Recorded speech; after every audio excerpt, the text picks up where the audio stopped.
Hello, dear viewers. Support me by subscribing to my channel and share my video if you like it. And also, make sure you comment your thoughts. Now let's start the video. Incredible. He's using such perfect energy control that the elements are bonding on both a spiritual and molecular level. The Grand Priest announced with a look of excitement, shocking his children. After all, it wasn't easy to earn a compliment from the Grand Priest. "Consolidate," Kibo commanded as he slapped the side of the seven-legged cauldron one final time. As the last of the impurities were ejected from the cauldron, a lighting cloud appeared above Kebe. It roared with cataclysmic thunder and shot a bolt of white lightning on the currently forming spherical pill. Kibo found himself surprised by the intensity of the pill tribulation. In his universe, Kibo could overcome the tribulations for a pill of this quality with a swat of his hand.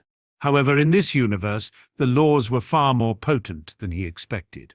He quickly reinforced his godly essence to support the still-forming god pill and kept it from crumbling. Kibo powered up to his superhuman mode and clapped his hands on the side of the cauldron. An explosion shook the hall when the lightning bolt slammed into the pill mixture. Kibo grunted as he felt the power from the tribulation lightning rumbling around his body. He then gritted his teeth and poured almost all of his godly essence into the cauldron to make a Tier 2 godly pill. "It is as I thought.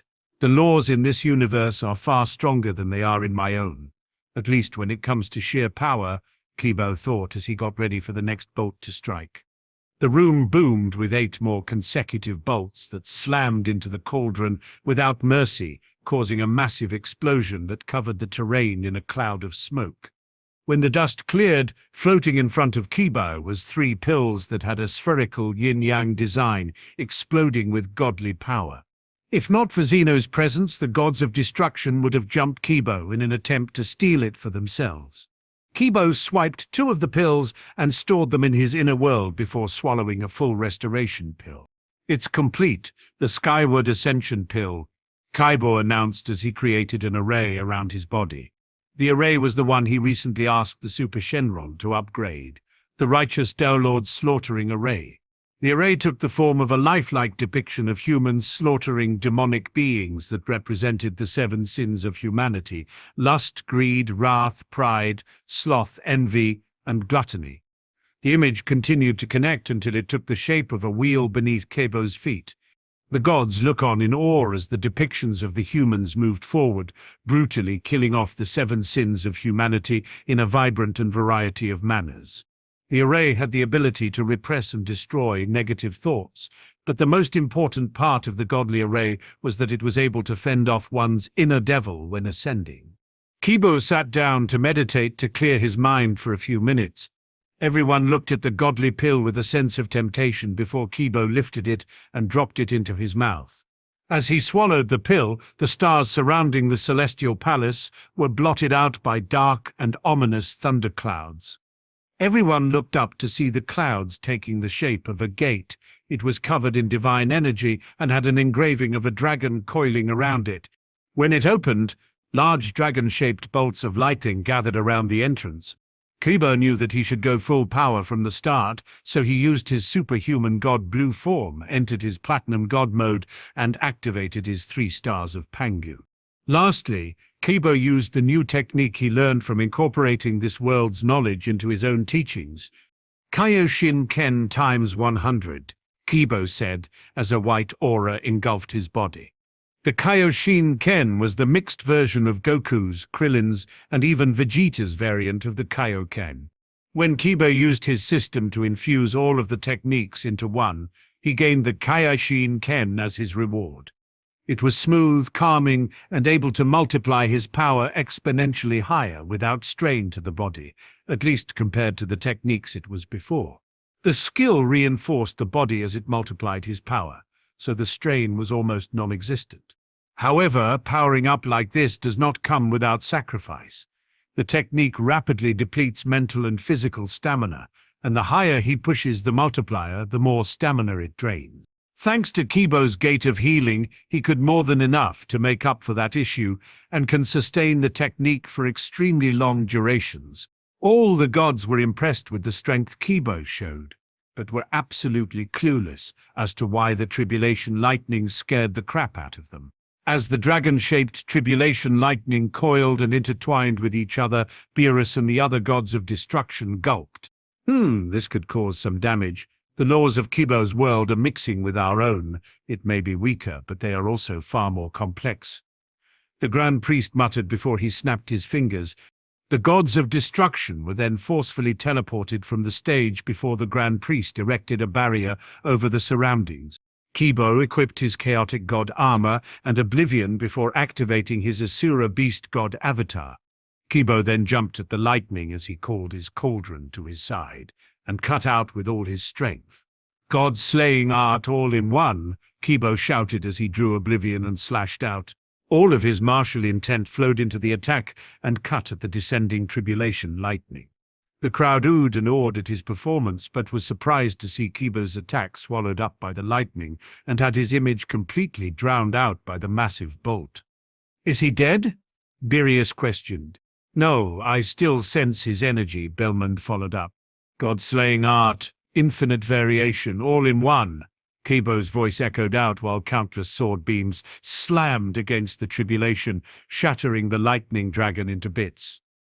When the light from the strike faded, everyone could see Kibo's body was torn, burnt, and crackling with the remnants of the tribulation lightning. He coughed up a mouthful of dark smoke and said, "Indeed, I misjudged the power of this universe." Swallowing a full recovery pill, everyone watched as Kibo and his equipment recovered from the damage while the tribulation lightning above them geared up for a second blast. Kibo took a deep breath and increased his Kaioshin Ken to ×250 before leaping back up to face the second bolt. The lightning dragon doubled in size and strength before roaring at the ascending god. The bolt sent out crackles across the celestial palace that the gods of destruction avoided in fright.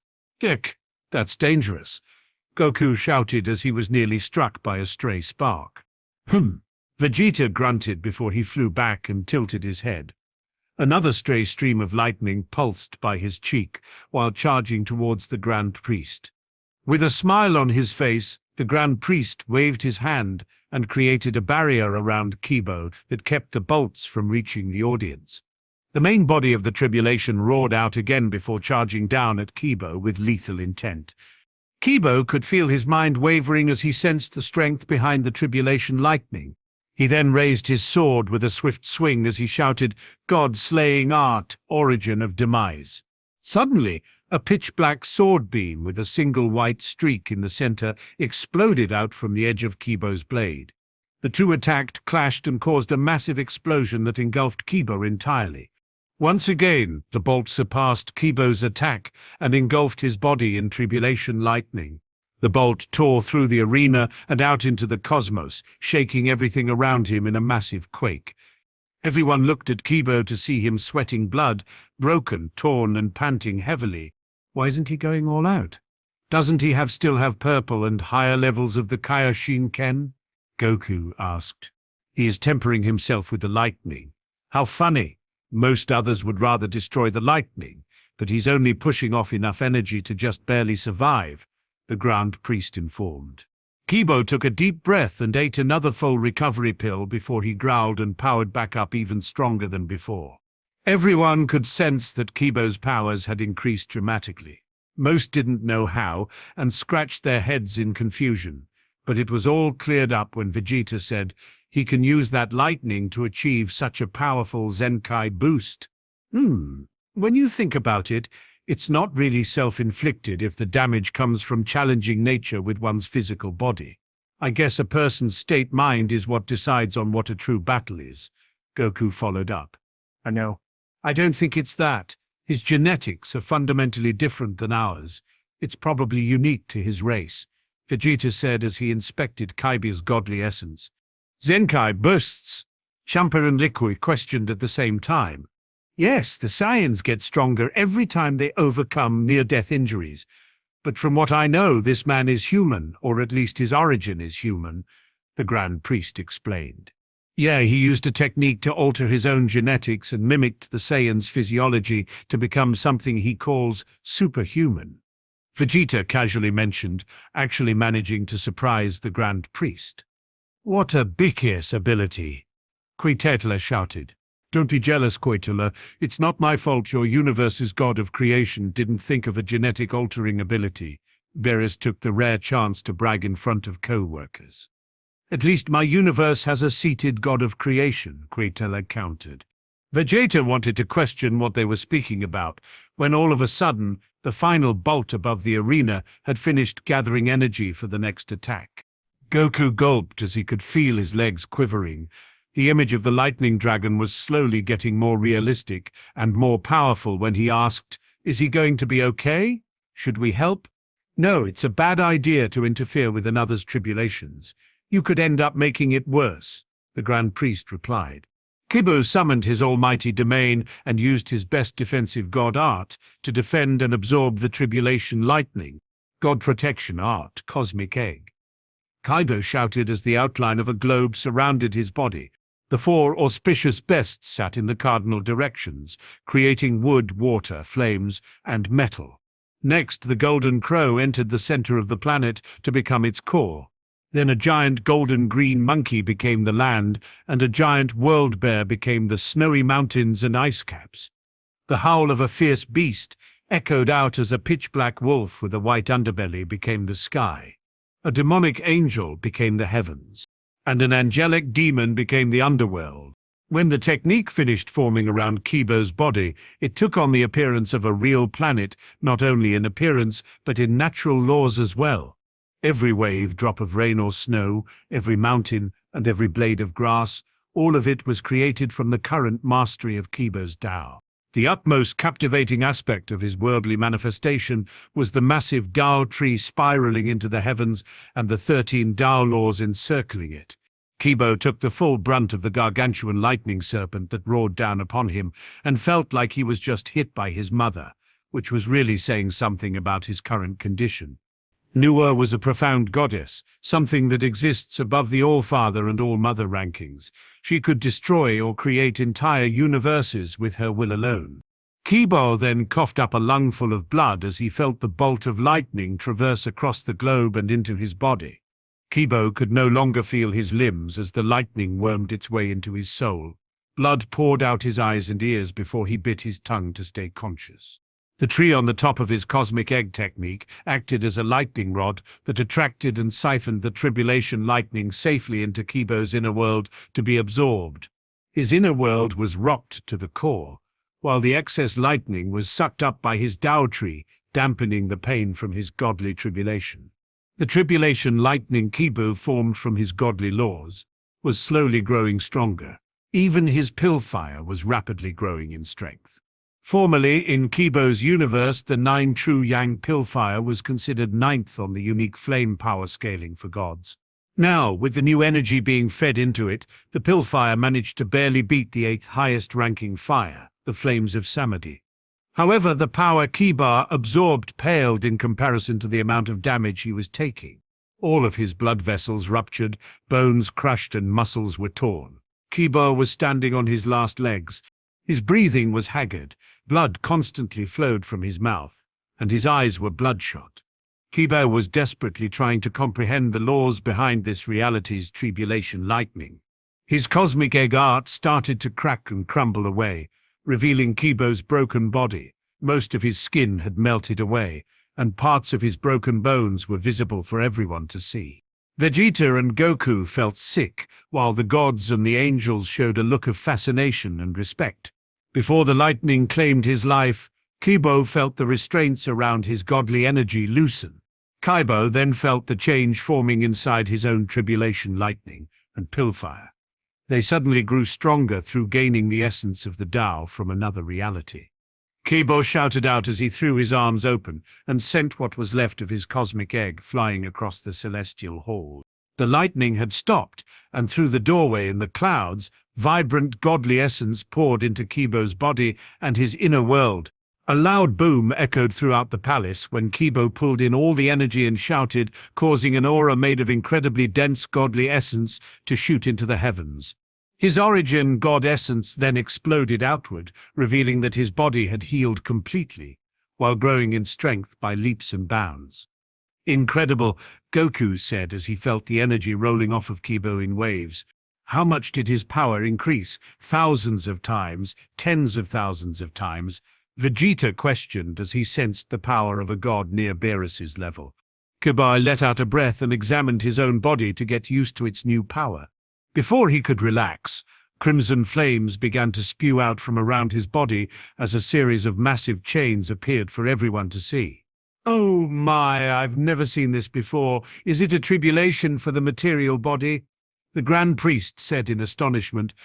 The remaining angels showed a shocked expression. They didn't think that the foreign god would be able to surprise their father. "Pay attention, children.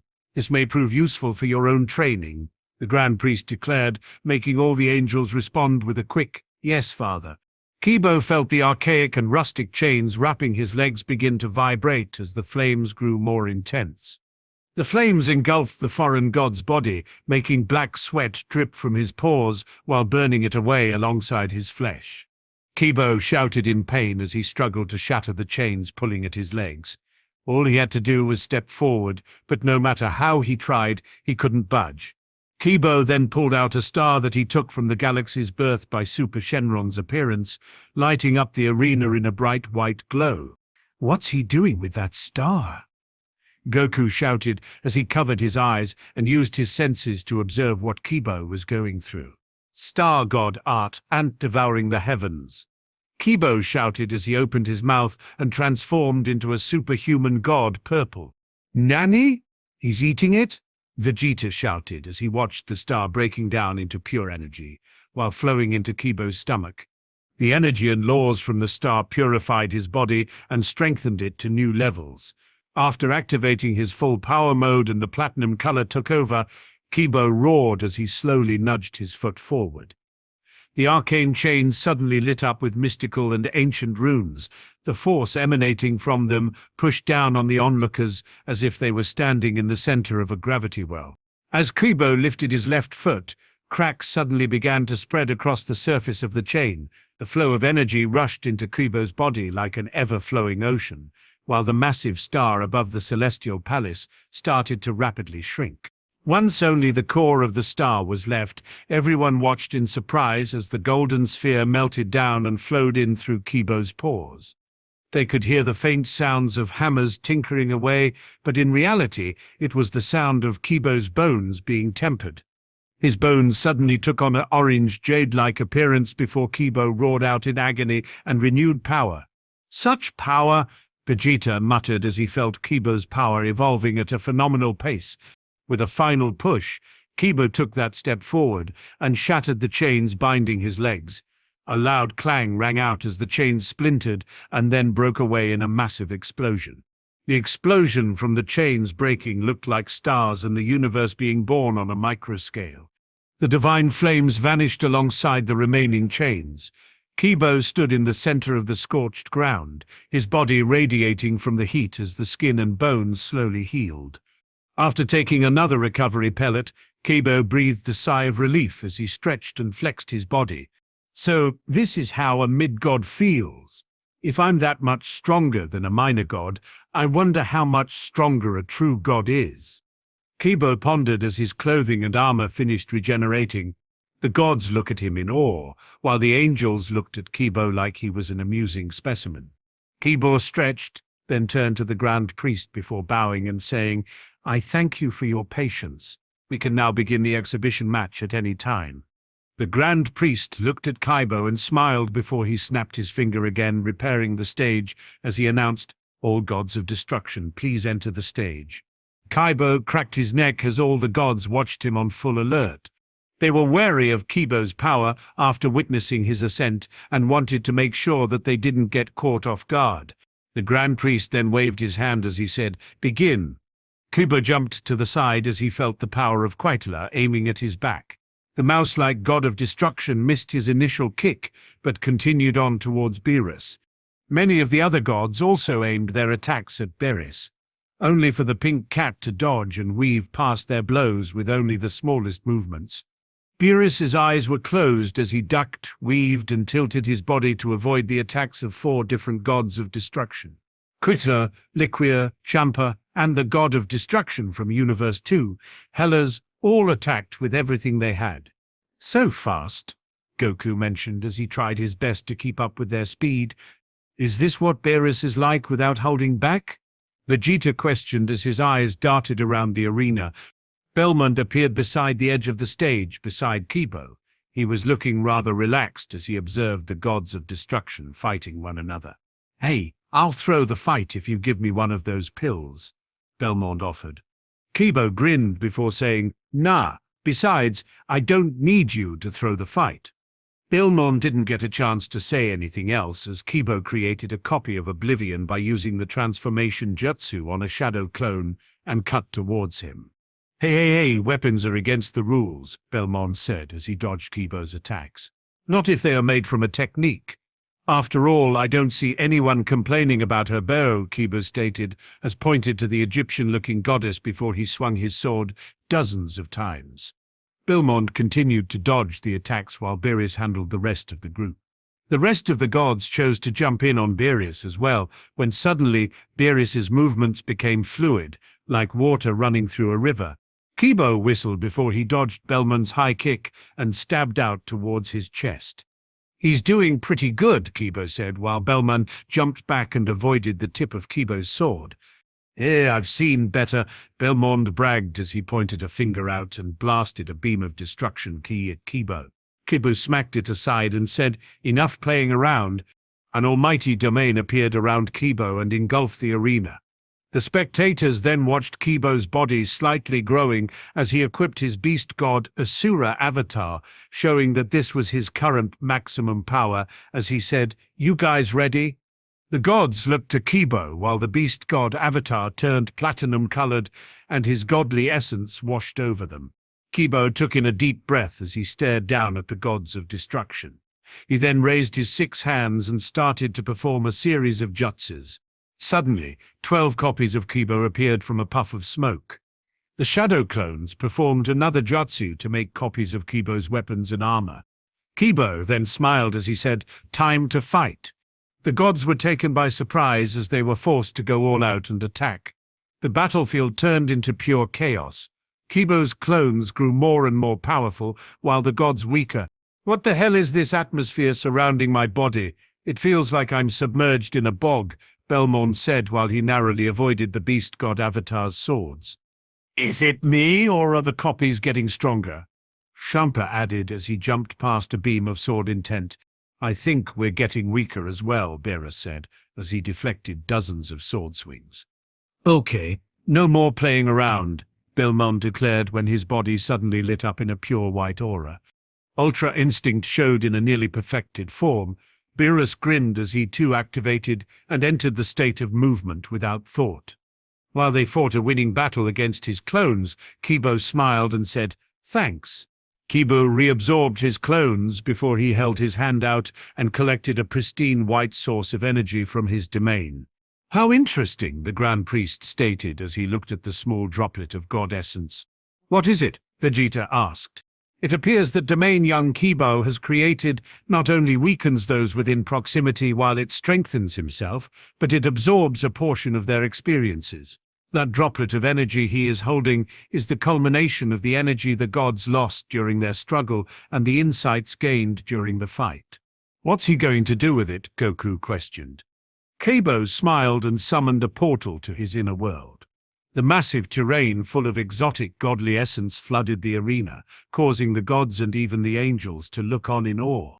Kibo then threw the drop of concentrated experience into the pool surrounding his Tao tree. The 13 laws circling it suddenly glowed with vibrant light.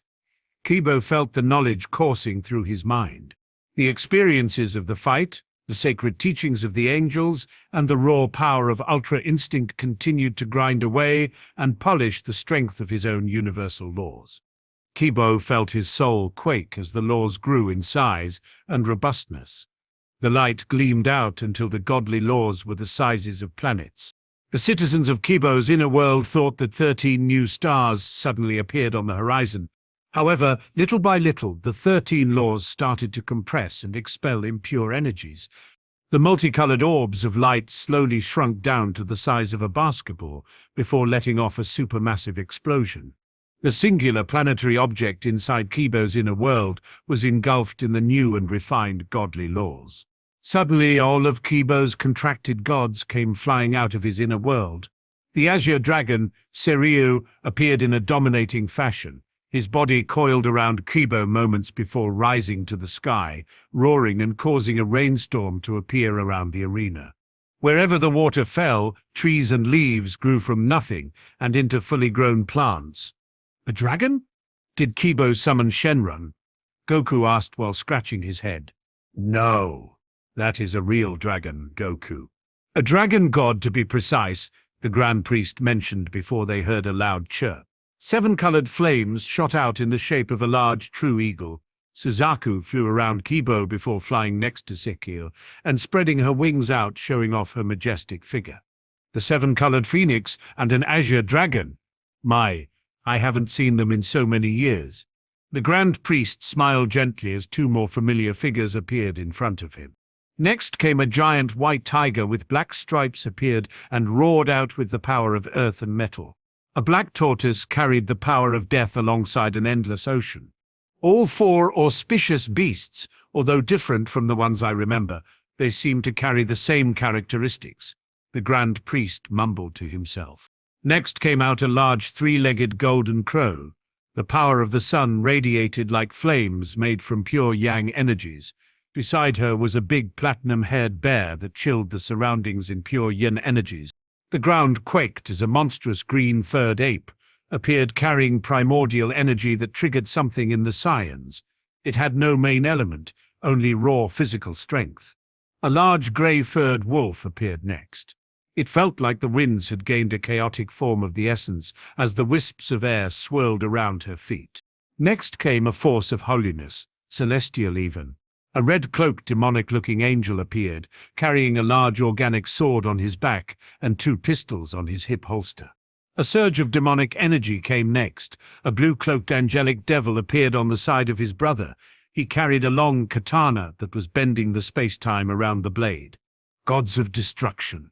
Meet my friends Sario, Suzaku, Buyako, Junbo, Oro, Shiro, Chiwakom, Fenrir, Dante, and Virgil, Kibo announced as all the monsters took on human form. Wow! All of them are so strong. How did Kibo keep them from us? Goku said, getting itchy for a fight.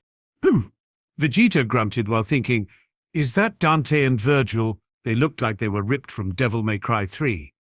Holy crap, Champa shouted as he sensed their powers competing with their own. Hey, it's a party of godly proportions. Let's have some fun. Dante shouted as he pointed his sword at the fox god of destruction. Why do you have to say such dumb things? Can't you be more refined? I'll take the clown. I really don't like clowns, Virgil said with a dull expression as he drew Yamato. So these are gods in another universe? I'm not impressed, Suzaku chirped.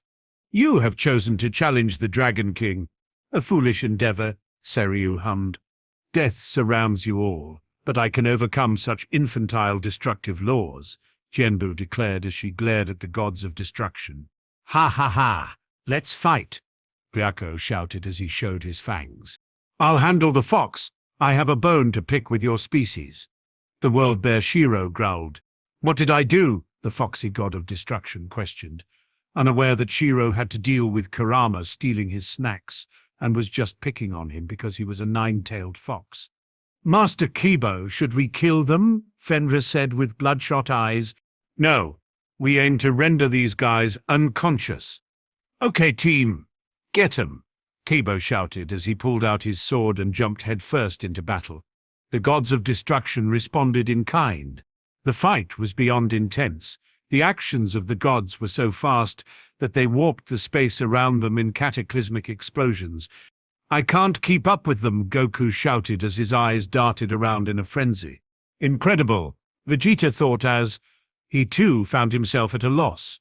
I can't see them. This is boring, the 2 Zeniths said with an upset tone. The Grand Priest nodded his head before shouting, That's enough. Stop the fight. Everyone paused in awkward positions. Beerus had his foot against Chi Wukong's face, while Chi Wukong's fist was pushed a few inches into Beerus's ribs. Kaiba had Belmond in a headlock with his sword at his neck, while Belmond had a beam powered up next to Kaiba's face. Suryo, Bayako, Suzaku, and Genbu surround 4 of the gods of destruction: Heles, Musko, Rumshi, Arek, Oro, Fenrir, and Shiro encircled the 9 Tails god of destruction. Dante was pointing rebellion towards the mouse's neck, while Virgil had Yamato on his spine. They broke apart from one another and were healed by the angels. Zeno chatted with the Grand Priest before the father of all the angels sighed and said, "We may have to cancel the tournament."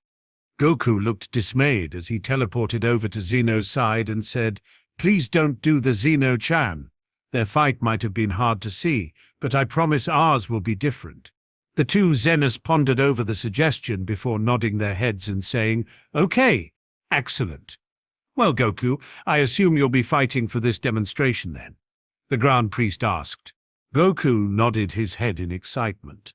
"Belmond, you pick a fighter for Goku to compete with," the Grand Priest ordered. Belmond chuckled before he bowed and said, "Yes, my lord. Toppo, get out there." Toppo nodded his head and pulled his coat off to reveal the burly bear-like alien man. His body was broad and stocky, but all made of muscle. He had long, bulky arms, stubby legs, tan skin, and a white mustache. His head was oval-shaped, and his eyes burned with a sense of responsibility that the others had rarely seen in their lives. Goku jumped onto the stage and held out his hand. "Hi, I'm Goku. I know you are the one responsible for the risk our universe is currently experiencing," Toppo replied. "About that, you said we should be thanking Goku earlier." "Why?" Beerus shouted at Kibo. "Yeah, that's right. Hurry up and spill it." Jumper followed up.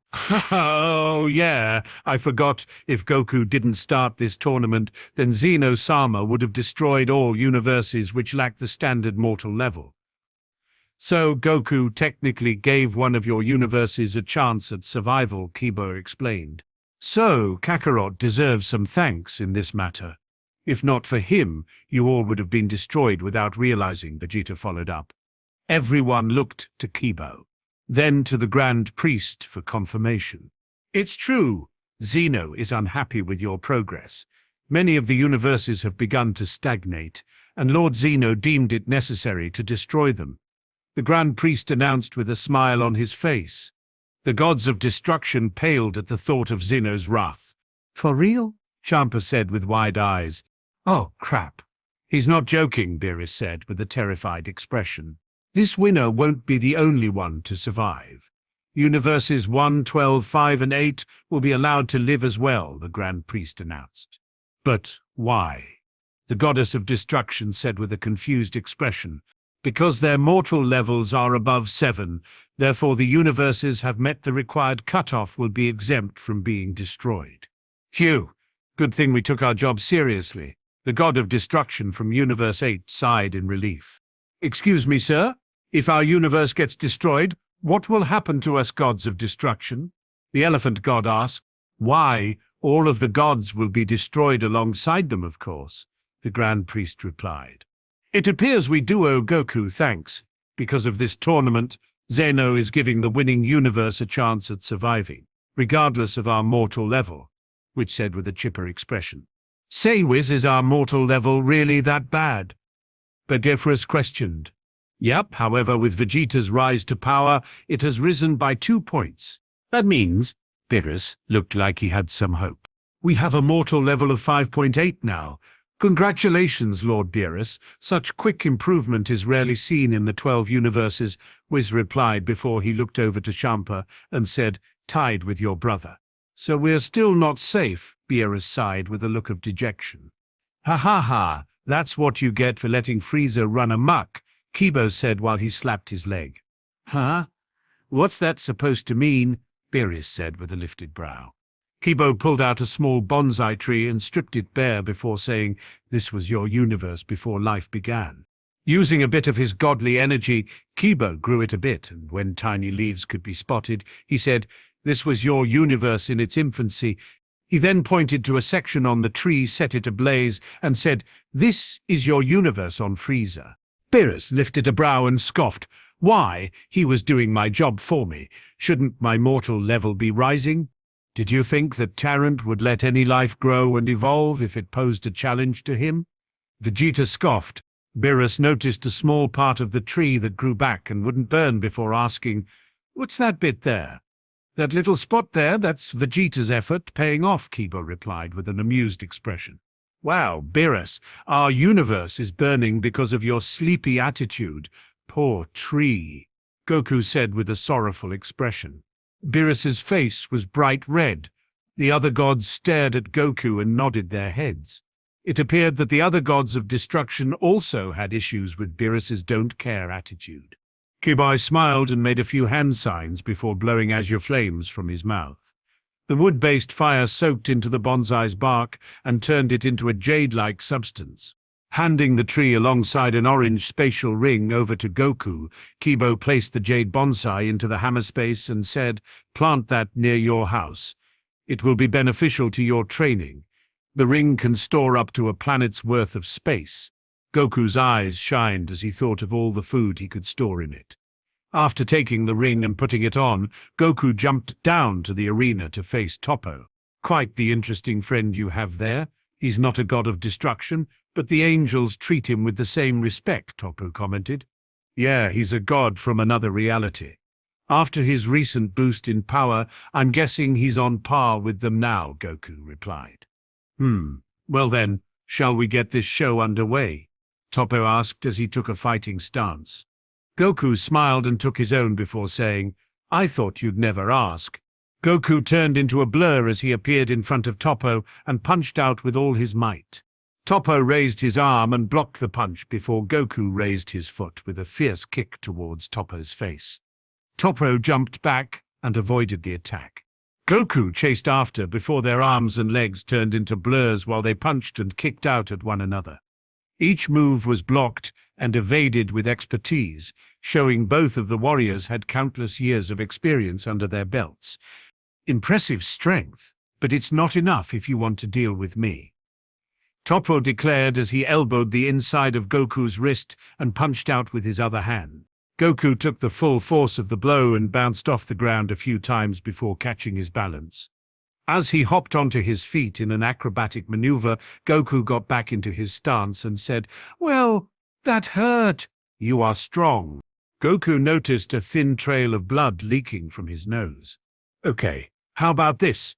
Goku said as he shouted and transformed into a Super Saiyan. His power multiplied by 75 and sent shockwaves across the arena. Goku then lunged back towards Toppo and unleashed another flurry of blows. Punch after punch, kick after kick, Toppo continued to dodge Goku's attacks with ease, surprising Goku as he stopped and said, "Wow, I can't believe there's such a huge gap in our strength. What's the point of all these weak attacks? Come at me with all your strength," Toppo shouted in anger. "Oh, Goku changed. He's all glowy now," Future Zeno commented. "That's because Goku fights by transforming," Zeno replied. "Wow, that's so cool," Future Zeno said with sparkles in his eyes. "He's going to transform even further," Zeno spoke with excitement. "Really? How many more times?" Future Zeno asked. Zeno thought for a second and started to count on his fingers. Noticing this, the Grand Priest floated over near Whis and asked, "Whis, how many transformations can Goku perform?" Whis smiled and immediately answered, "Let's see, they have Super Saiyan 1 through 4, Base Uzaru, Gold Uzaru, Super Uzaru, True Saiyan God Red, True Super Saiyan God Green, and True Super Saiyan God Orange. So, 11 forms currently." "Wow, there's 11, Zeno said with a look of surprise. "I want to see them all," Future Zeno followed up. "Goku," Whis called out, interrupting the fight. "Huh?" Goku said as he stopped his punch mid-swing. "Zeno-sama wishes to see all of your transformations. Would you kindly perform them in the presence of His Majesty?" Whis asked. Sure," Goku replied. You were hiding 10 more transformations?" Toppo shouted in anger. "I wasn't planning on showing them. But what the heck? Goku answered as he started to power up. This is Mastered Super Saiyan 2, Goku announced as his power multiplied by 50. Future Zeno tilted his head and said, Goku doesn't really look that different. Beerus looked scared and was about to shout for Goku to hurry up, when Kibo stepped in and said, there is lightning surrounding his ki now, and the hairstyle changed slightly. But don't worry, he's not done yet. Goku then continued to power up and showed his mastered SS3 form. Goku looks a little scary now. The Zenos cheered as they looked on. Goku's ki was gushing out with 600 times his base power. Toppo frowned as he felt the waves of golden energy ripple off his flesh. Goku jumped back into battle to test his strength and started to punch and kick away. Toppo, however, continued to dodge with ease. Impressive, but is this all Universe 7 has to offer? I'm afraid it's time I get serious too, Toppo declared as he rushed past Goku's defenses and slugged him in the face. Wow, big and fast. Gotta be careful with you, Goku said as he shouted and transformed into the true version of Super Saiyan 4. His hair returned to its base style, and his ki turned into golden flames. Over his years of mastering this form, Goku managed to pull up the multiplayer to 5,000, making all his preceding forms that much scarier. Wow! Goku slimmed down a little. Future Zeno said as he looked at Goku's new form. His hair looks like it made of gold. The flames are cool too. Zeno followed up. Incredible. To think regular ki is capable of such force. No, there's something different about it. The goddess from Universe 2 commented. I know what you mean, Hellas. It feels far more potent, but it's still not God ki, Belmond said, as he looked on in awe.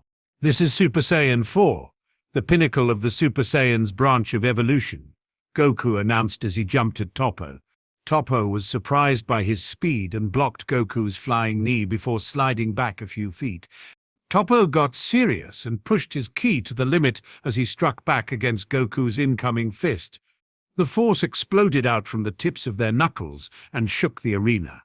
The two then started punching back and forth, exchanging hundreds of blows in a few seconds. They continued to punch, kick, block, and dodge each other's attacks for a full minute. Goku then jumped back and said, Well, I think we're about even. I would have to disagree, Toppo declared as he powered up even further and flexed out his god ki. Oh, I can do that too, Goku said as he shouted and continued to power up. Crimson red fur grew across Goku's body as the god ki flared out like a wildfire. True Super Saiyan God Red, or how I like to call it, Super Uzaru God, Goku announced as he faced Toppo with absolute confidence. Gamut, Kakarot. I was the one who discovered the form, so we agreed on True Saiyan God Red. Vegeta shouted in protest. Such power, Belmont said with a look of surprise. Is he really human?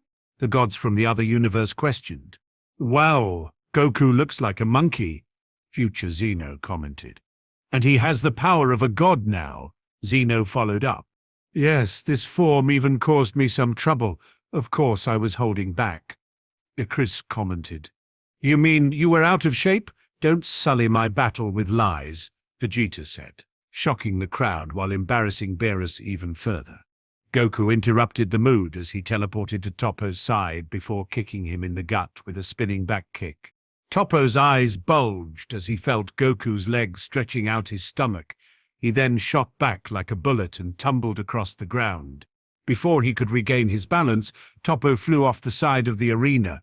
Belmond was shocked as he watched Toppo disappear and reappear next to his side. I lost, Toppo said with a look of disbelief. Belmond sighed and said, Well, you didn't use your full power either. Next time, don't be surprised and control your god ki properly. Toppo nodded his head and relaxed as he met up with Goku on the ring. Your power is impressive, but I am not the strongest in my universe, Toppo said as he held out his hand. Goku shook and stood back before saying, Well, let me know if he's stronger than me after what you witness. What's about to happen next? I still have a few forms to show off. Goku then powered up and revealed True Super Saiyan God Blue, Purple, Green, and then Orange. Once his Super Uzaru hairstyle appeared and his fur disappeared, everyone shook at the power radiating from Goku's body. Even Toppo looked scared as he thought, can Jiren really deal with this guy? Goku is amazing, Zeno shouted as Goku powered down. Yeah, he's the coolest. Future Zeno followed up. Toppo could only shake his hands in fear while thinking, is there no hope for our universe? While all this went down, the scheming demon king Fuk was in Belmon's universe looking for a test subject. It took him a while to find Jiren, but once Fu did, he turned into a fanboy as he discovered the alien floating and meditating in the middle of an asteroid field. Who are you, and why have you come here? Jiren asked as he looked over at Fu, who was appearing nearby. I'm surprised you were able to sense me. Relax, I'm not here to fight you. Well, I won't be fighting, but he will, Furi announced as he revealed Jiren. Jiren opened his eyes in surprise as he watched the short, armored Mijin step out from behind Fu. The power rippling off of him was no joke. Jiren took a martial stance and moved in for the kill. Wait, aren't you supposed to be surprised and say something? Fu yelled as Jiren shouted and punched out towards Jiren. The two monsters of unimaginable strength began to slug it out.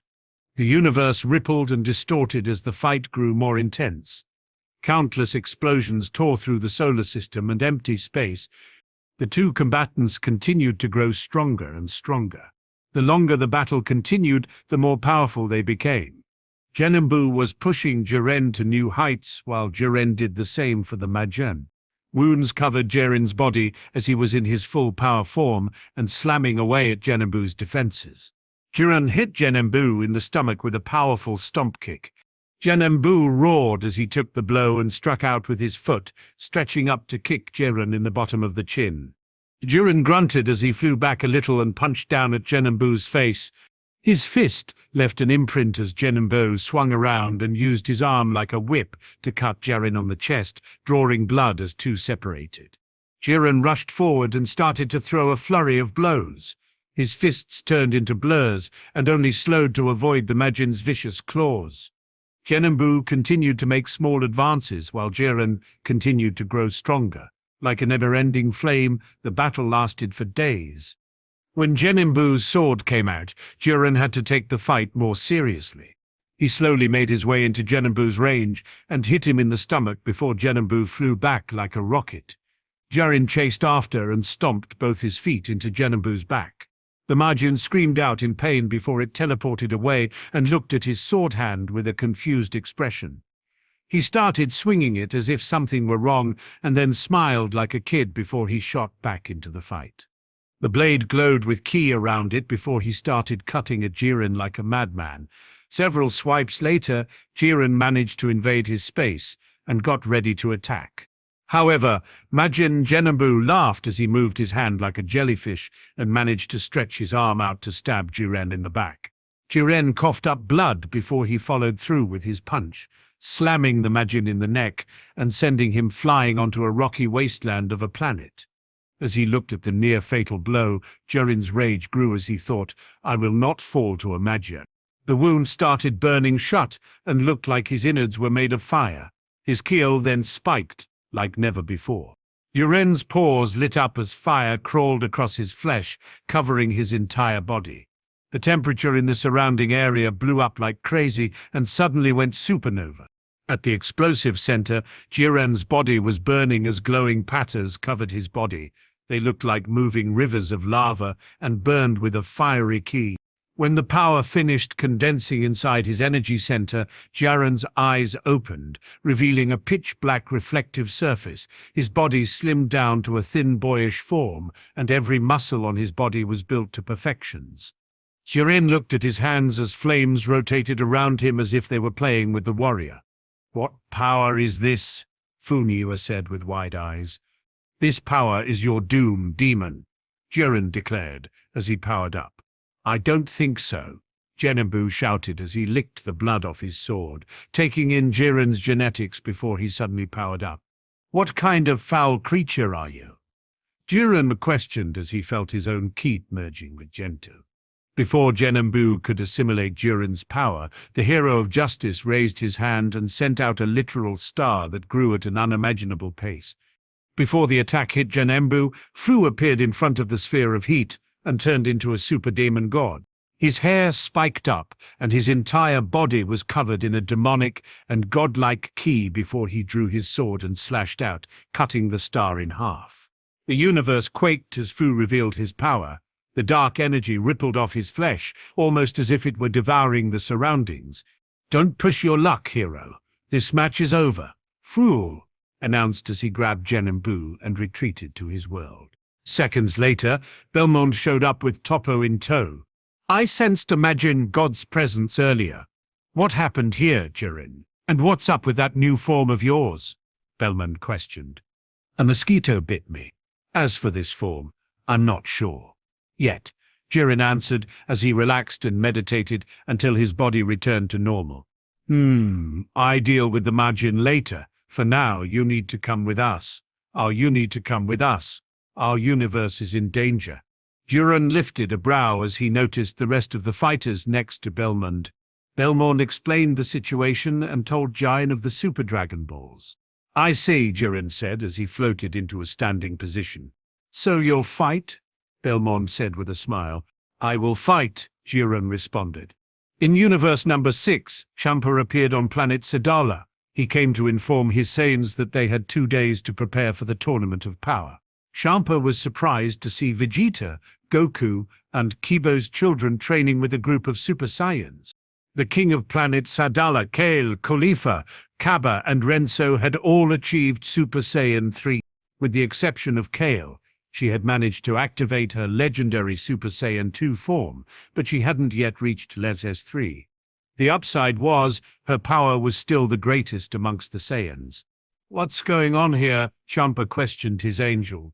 "It appears that foreign gods' children and some of the Saiyans from Beerus's universe have been training people in our universe for fun," Vardos replied. "People? More than just the Saiyans?" Champa asked with a smile on his face.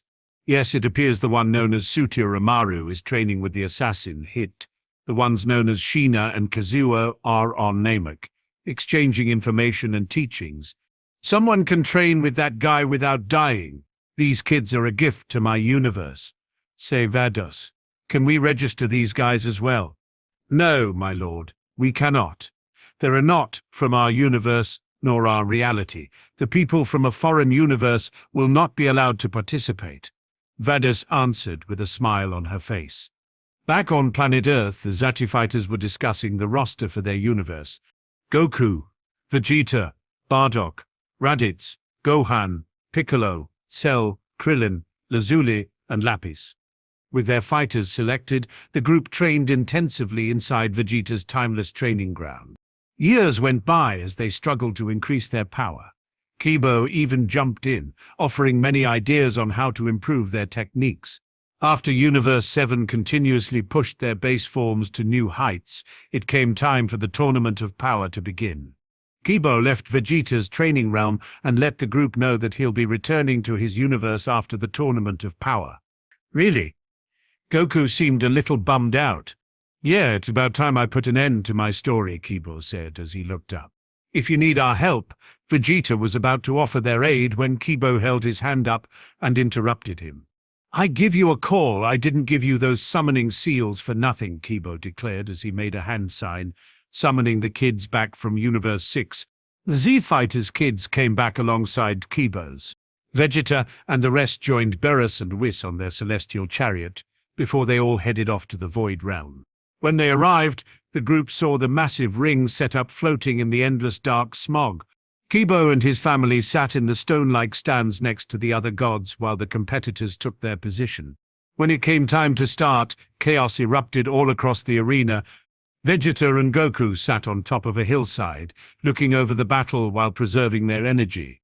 Gohan paired everyone up in two-man teams and fanned out in an outward spiral, a perfect strategy for handling their opponents and making a net they can't escape. Kibo spotted Jiren standing in the distance and smiled before saying, "This is going to be a hell of a fight." Zero and Lapis teamed up and encountered Frost.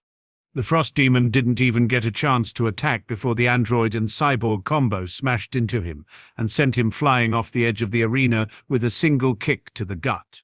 Around the same time, both Piccolo and Gohan ran across the team from Universe 9.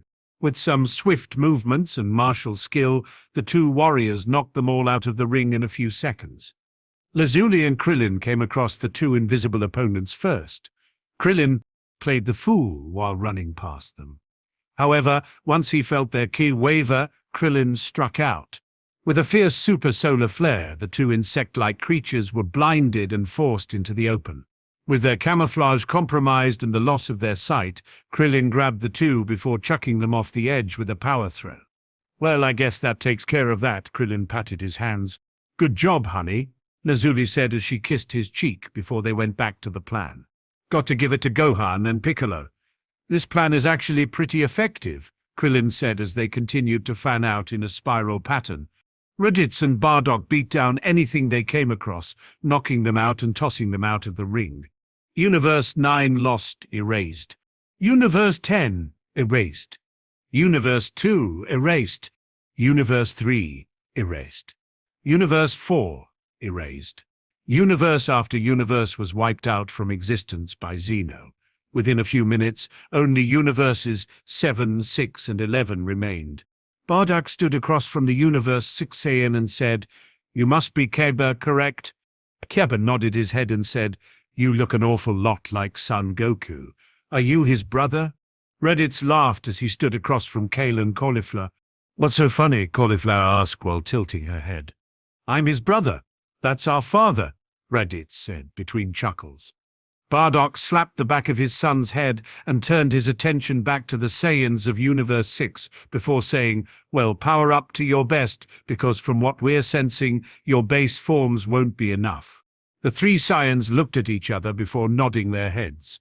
They powered up to SS3 while Kale used her legendary Super Saiyan 2. Raditz let out a whistle as he sensed their energies. However, once the two transformed into Super Uzarus, the Universe 6 Saiyans were beaten down thoroughly. The trio attempted to stand against the father and son assault, but it was too much for them to bear. Kale started to grow stronger throughout the fight.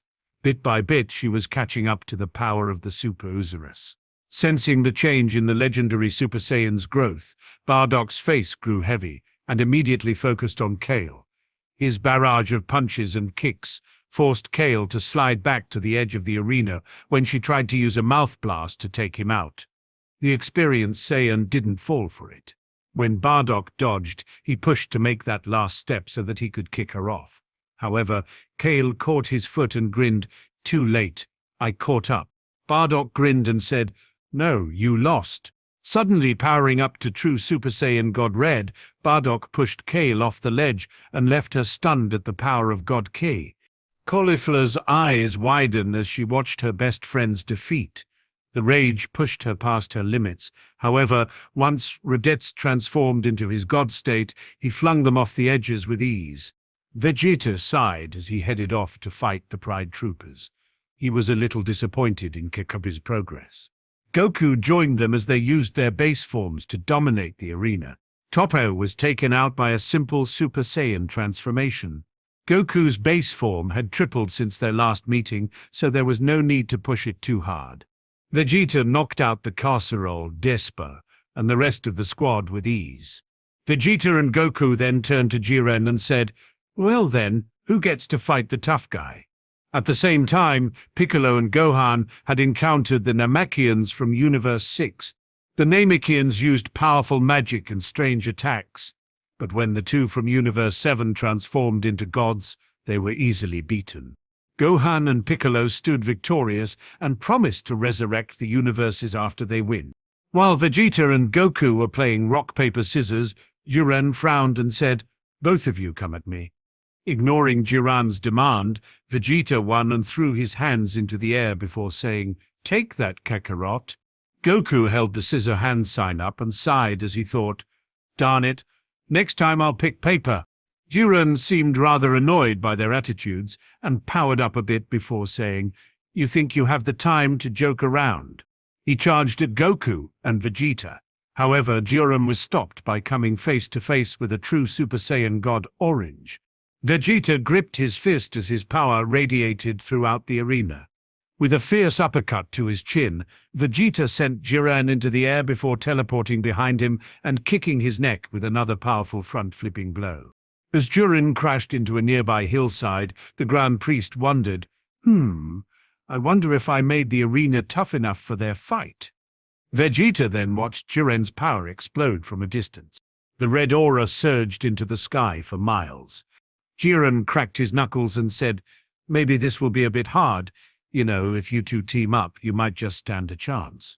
Our Saiyan pride would never allow us to interfere in each other's personal fights." Jiren grinned before saying, "Then that pride will be your downfall."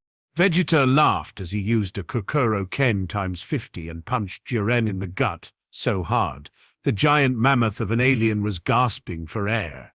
While Jiren grabbed his stomach and fell to his knees, Vegeta looked down on him and asked, "Is this all you can do?" Jiren puked out a mouthful of blood before growling at Vegeta and releasing his full power. With a series of attacks, Vegeta began to dodge and weave with perfect accuracy. Jiren's energy continued to explode as the fight grew more intense. Vegeta then countered a punch, deflecting Jiren's fist off to the side as Vegeta punched him in the gut again.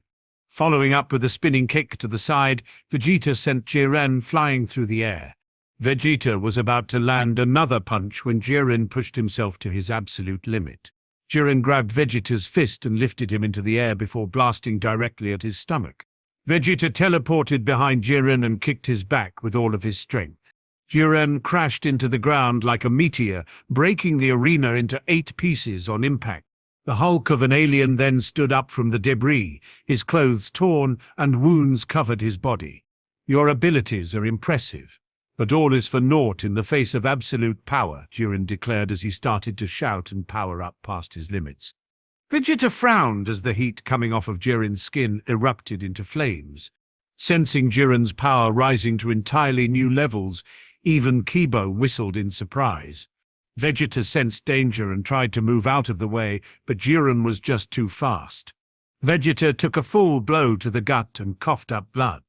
Before he could regain his composure, Jiren grabbed his face and repeatedly slammed the Saiyan King onto the ground before kicking him away like a soccer ball.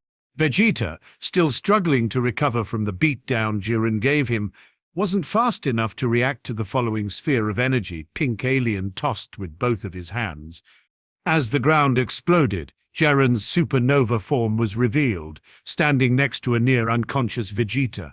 Vegeta laughed as he powered up to Kaioshin Ken times 100 and launched out a series of blows against the thin, sleek-looking alien. Over 50 punches to the torso, 40 kicks placed in vital areas, and hundreds of blows with knees and elbows. However, it appeared that Vegeta's attacks did nothing. Jiren raised his hand and blasted Vegeta point-blank with a flaming sphere of ki. Vegeta grabbed hold of the massive ball of energy and tried to push it back. However, Vegeta's feet sank into the arena grounds before his body was dragged across the floor and pushed to the ledge of the arena, leaving a trail of broken stone in his wake. Vegeta could still feel his power growing. His Saiyan physiology was attempting to compensate for the power difference and was doing everything in its power to catch up. However, Goku came by and teleported Vegeta out of the way. "What the hell, Kakarot? I had him!" Vegeta shouted in anger. "I just saved your ass? The least you could do is thank me." Goku responded in kind. "I didn't need your help," Vegeta yelled. "Yes, you did," Goku yelled back. "How do you know?" "I could have been at the threshold to achieve a new form." Vegeta stomped his foot. "Sure you were," Goku said as he threw his arms behind his head and rolled his eyes. The two growled and butted heads. "You want to go right here?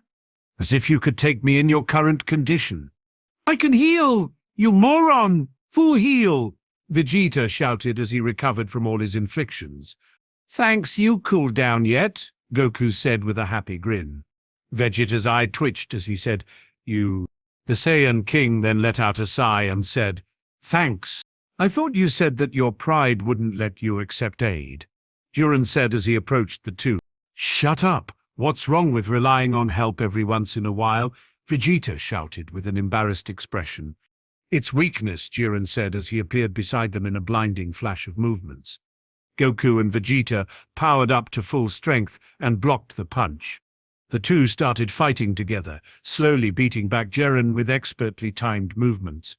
Jiren attempted to punch Goku in the face, but Goku weaved around his fist and hit him in the gut. Vegeta avoided a kick by jumping and attacking Jiren's chin with a powerful kick of his own. Jiren's hands then turned into blurs as hundreds and thousands of attacks were launched in succession. Every punch and kick was blocked or evaded by the Saiyan duo before counter-attacking with all of their strength. Every blow was placed to do the maximum damage while expending the least amount of energy. Jiren is losing? Belmont said with wide eyes and a face full of disbelief. Jiren's power suddenly spiked as he reached out to grab the two opponents by the head. However, before he could grasp their skulls, the two Saiyans experienced something strange. As they watched and sensed each other's movements, Goku and Vegeta began to mimic each other, compensating for their deficiencies. Goku pulled Vegeta toward him and Vegeta did the same as they stopped between Jiren. They rushed forward and punched him in the gut, sending Jiren flying backwards. At the moment of Jiren's desperation, he managed to raise his power significantly and rushed the Saiyans with all of his strength. Goku and Vegeta were still dodging with all of their might, but Jiren was starting to catch up. Small cuts or burns from where Jiren grazed their flesh started showing up. Suddenly, when it looked like Jiren was gaining the upper hand, the two Saiyans suddenly burst with a white aura and engulfed the stadium in an overwhelming force of energy. They reverted to their base forms. However, their hair was white and their eyes silver. The two dodged Jiren's attack punches and hit Jiren in the gut at the same time. Jiren's eyes went wide before he felt Vegeta and Goku's fists sinking into his stomach. The force from their combined blow sent the pink alien flying back into the air like a stray cannonball covered in fire. The two Saiyans chased him down and turned into blurs as they punched, kicked, and blasted Jiren into a broken mess. Goku appeared beneath Jiren and placed his hands against the ground before vaulting up with his feet, slamming the base of his feet into Jiren's gut and sending him flying into the sky. Vegeta then teleported above Jiren and lifted his hands over his head, gripping them together before slamming them into Jiren's face. Like a hammer hitting a nail, the pink-skinned alien flipped through the air and hit the ground. As he bounced off the floor, Goku appeared beside him and kicked Jiren in the side like a football, sending him flying towards the ledge. Jiren quickly bounced back. Flames erupted from his body, turning crimson red as he powered up even more. Suddenly, Jiren held his hands out and shouted, creating giant star-like ball formed between the two perfected Ultra Instinct users. As it flew towards them, the giant ball of plasma melted everything in the path to dust. The rest of the Zesty fighters moved out of the way before they powered up and pushed their bodies to the limits to force back Jiren's attack. Spiral Riot Javelin, Bardock blasted out. Sunday Buster, Reddit shouted as he threw out his best attack. Spiral Super Kamehameha, Gohan shouted, powering up to his fullest. Zenkai Ken times 1000. Kamehameha, Krillin shouted before putting everything he had into his attack. Zenkai Ken times 1000. Kamehameha, 18 blasted out with even more strength than her husband. However, it was Piccolo who stole the show. Ever since the start of the tournament, he had been powering up a God Beam cannon. With now being the most opportune time, Piccolo jumped up in the middle of the attack and released his own God Beam cannon. The bright red and yellow spiraling beam shot out and tunneled through Jiren's star before charging towards the hero from another universe. Goku and Vegeta shot through the opening while Jiren held his hands out to catch Piccolo's attack. The beam scorched his hands and pushed him back just far enough for Vegeta and Goku to stomp on Jiren's chest, knocking him off the arena and taking the win for Universe 7. Jiren sighed as he watched the rest of Team 7 celebrate. His lone power wasn't enough to protect his universe, and it was teamwork that destroyed him. I've failed. After Jiren and the rest of his universe was erased, the Grand Priest was about to declare Universe 7 the victors.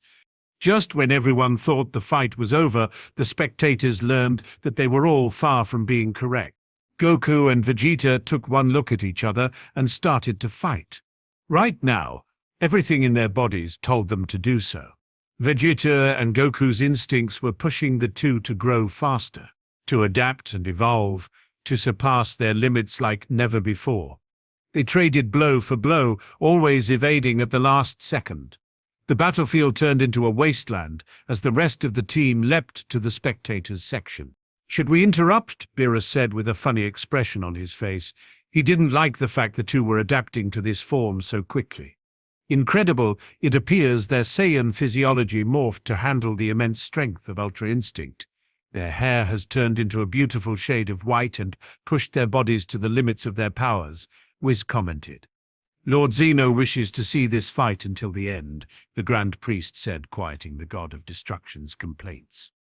Goku and Vegeta suddenly started laughing as they stopped evading their attacks and began trading blows. "What happened? Why'd they stop dodging?" Gohan asked with a curious expression. "They both are of equal strength and speed. The only option that remains is to see who falls first," Kibo explained before kicking his feet back and observing the whole fight with his Tengan. "How astute," young Kibo said with a gentle smile. The battle had countless explosions echo throughout the void. The arena was reduced to a pile of rubble and floating blocks of flatland. The two Saiyans were using what was left of the arena to jump off and attack each other in midair. They threw countless blows at each other before landing on a stray platform and blasting out with their most destructive attacks. Final Gigaflare. Vegeta shouted as he slammed his hands together and sent out a giant beam of golden and crimson flames. Super Spiral Kamehameha, Goku shouted, sending back a beam that was just as strong. The two beams collided, started creating so much energy that the crowd was beginning to grow worried. The Grand Priest smiled and waved his hand.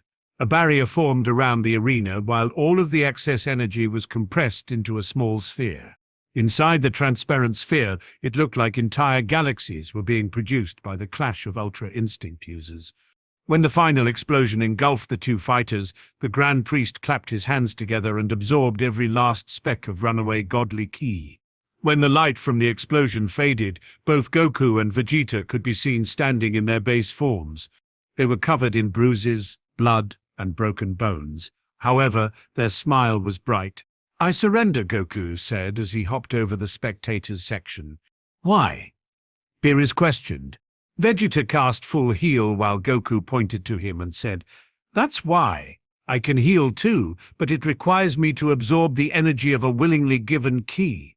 "Ah, like that spirit bomb you use," Beerus understood Goku's dilemma. Vegeta laughed and said, "This brings us to 10,101 wins for me, Kakarot." Yeah, let's see you do the same in the Saiyan Proving Grounds," Goku responded with a dull expression. "How many times do I have to tell you? I changed the name to the Timeless Training Chamber," Vegeta shouted. "Well, maybe you should stop renaming everything," Goku yelled back. The Z's fighters started laughing before the Grand Priest flew up and said, "Well, Vegeta, what is your wish?" "Bring back the universes that were eliminated in this tournament and bring Jiren's master back to life while you're at it," Vegeta declared. As the dragon granted his wish, Vegeta turned his back and saw everyone that had been erased suddenly reappear.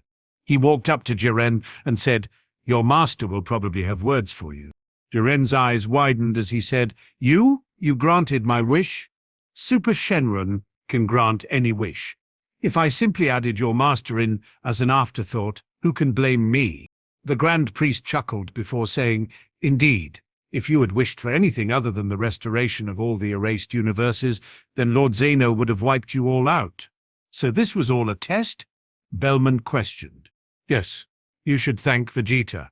If not for his wish, you wouldn't be here," the Grand Priest declared. All the gods of destruction bowed their heads slightly and started to leave with their team. Jiren thanked Vegeta and turned his back while saying, "It's not over. I'll win next time." "Hopefully, you won't be alone," Vegeta said with a simple wave goodbye. "Man, I can't wait to get back home and master that form. It's hard to stay in that state, but the rewards," Goku was jumping around in excitement. Beerus lifted his head and grinned before saying, "Don't let it go to your heads, mortals. You still have a long way to go." Goku laughed while Vegeta crossed his arms and smirked. The group then returned to throw a going-away party for Kiba. They ate, chatted with one another. Naruto even danced a little. "So where will you go from here?" Vegeta asked as he sat next to Kiba with a cup of sake in his hand. Kiba smiled and said, "I'll head to my universe's heavenly realm. There are other gods there that can outclass me in many ways. I figure if I train there, it won't be long before I can defend my world from all harm." "How altruistic of you," Vegeta commented before taking a sip of his drink. Kaiba laughed and poured himself a cup of heavenly wine. "I don't know about altruism, but better to do good than bad. Karma can be a real bitch otherwise," Kiba replied as he raised his cups up. Goku appeared and said, "Ooh, can I get another cup of that?" After pouring him a cup, they raised their cups together while Kiba said, "To good health and the prosperity of our families." "Cheers," everyone said as they took a drink. "Say, Kiba." Goku spoke up with a curious expression. "No, Goku, I'd rather spend time laughing with my friends than fighting them," Kiba responded, knowing what the Saiyan wanted to ask. "Dako," said as he snapped his fingers. Vegeta laughed and waved his hand behind his head before saying, "See ya, Kiba. It's been nice hanging with you." "Goodbye, Vegeta. I'm sure this isn't our last meeting," Kiba responded as he thought of his home. They spent the last night before meeting up on the lookout. They entered the time chamber and watched as they left through the only other door. Vegeta and Goku could feel the different powers training on the other side. They thought that it might be fun to go visit Kiba's world, but right now they still had to worry about becoming even more powerful. The enemies they still had to deal with were a threat: Muro, Granola, and most importantly, Fu. A few months after the Tournament of Power, Goku and Vegeta were taking it easy on planet Earth. They spent time with their families, trained with each other, and never stopped getting stronger. Eventually, Jacko showed up on Earth, asking for Goku and Vegeta's help to bring down a group of escapees. Since the Saiyans and Earthlings had long since formed a partnership with the PTO, they usually forwarded their requests to the army. It was rare for them to call on Goku and Vegeta for a job. "So, these guys escaped your prison? Are they strong?" Goku questioned. "Some, yes, but it's the Goat Man we have to worry about. I'm bringing you to our best agent in the field so that he can explain." "Great, another adventure," Vegeta crossed his arms. Tournament of Power saga end. A few months after the Tournament of Power, Goku and Vegeta were taking it easy on planet Earth. They spent time with their families, trained with each other, and never stopped getting stronger. It wasn't until one day that a group of surviving PTO members showed up looking for revenge that things began to take a turn for the worst. While he was sitting in the timeless training room, Vegeta sat cross-legged while focusing. Beerus sat not too far away, enjoying his meal while he observed the Saiyan prince. "So, after taping into Ultra Instinct, how do you feel?" Vegeta's eyebrow twitched as he tried to ignore the talking purple cat and focus on what he was doing. "I asked you a question, Saiyan." Vegeta sighed as he opened his eyes. "I can easily enough access the form, but I feel it has a fatal flaw." The Saiyan demonstrated by powering up into the white-haired form. "It's not complete. I feel as if it's not as powerful when I go on the offensive, like I'm lacking something important." "Destruction?" Beerus looked over at the tree Goku was sitting under. That reminder Kiba left of what letting Frieza take reign over the universe brought him.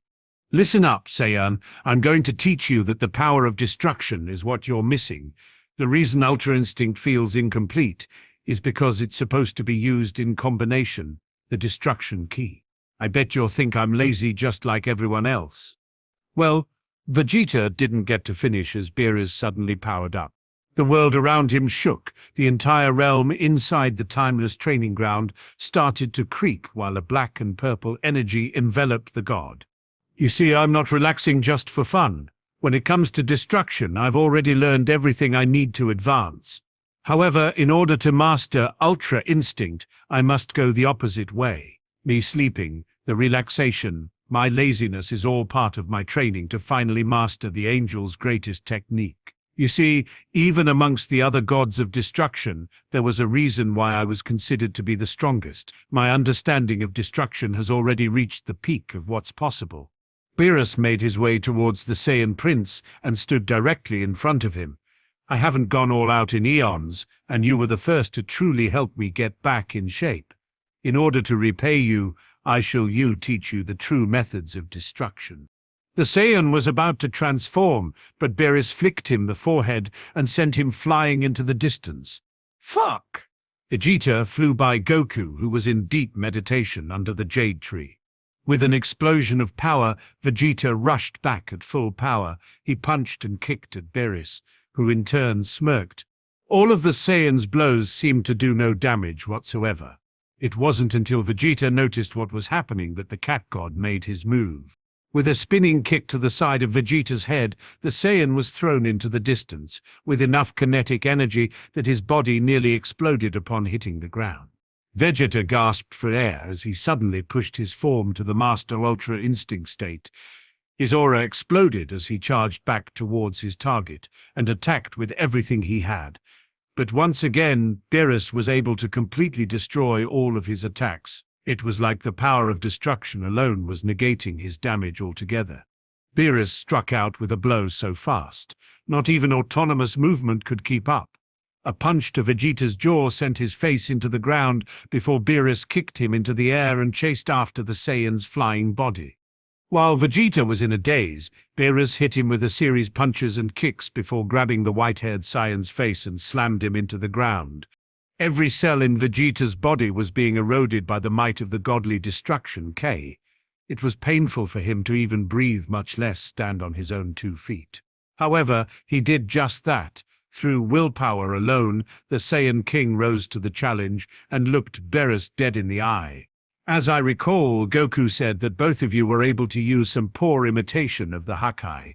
Try it while maintaining your Ultra Instinct state. Vegeta raised his hand and said, "You asked for this, Hakai."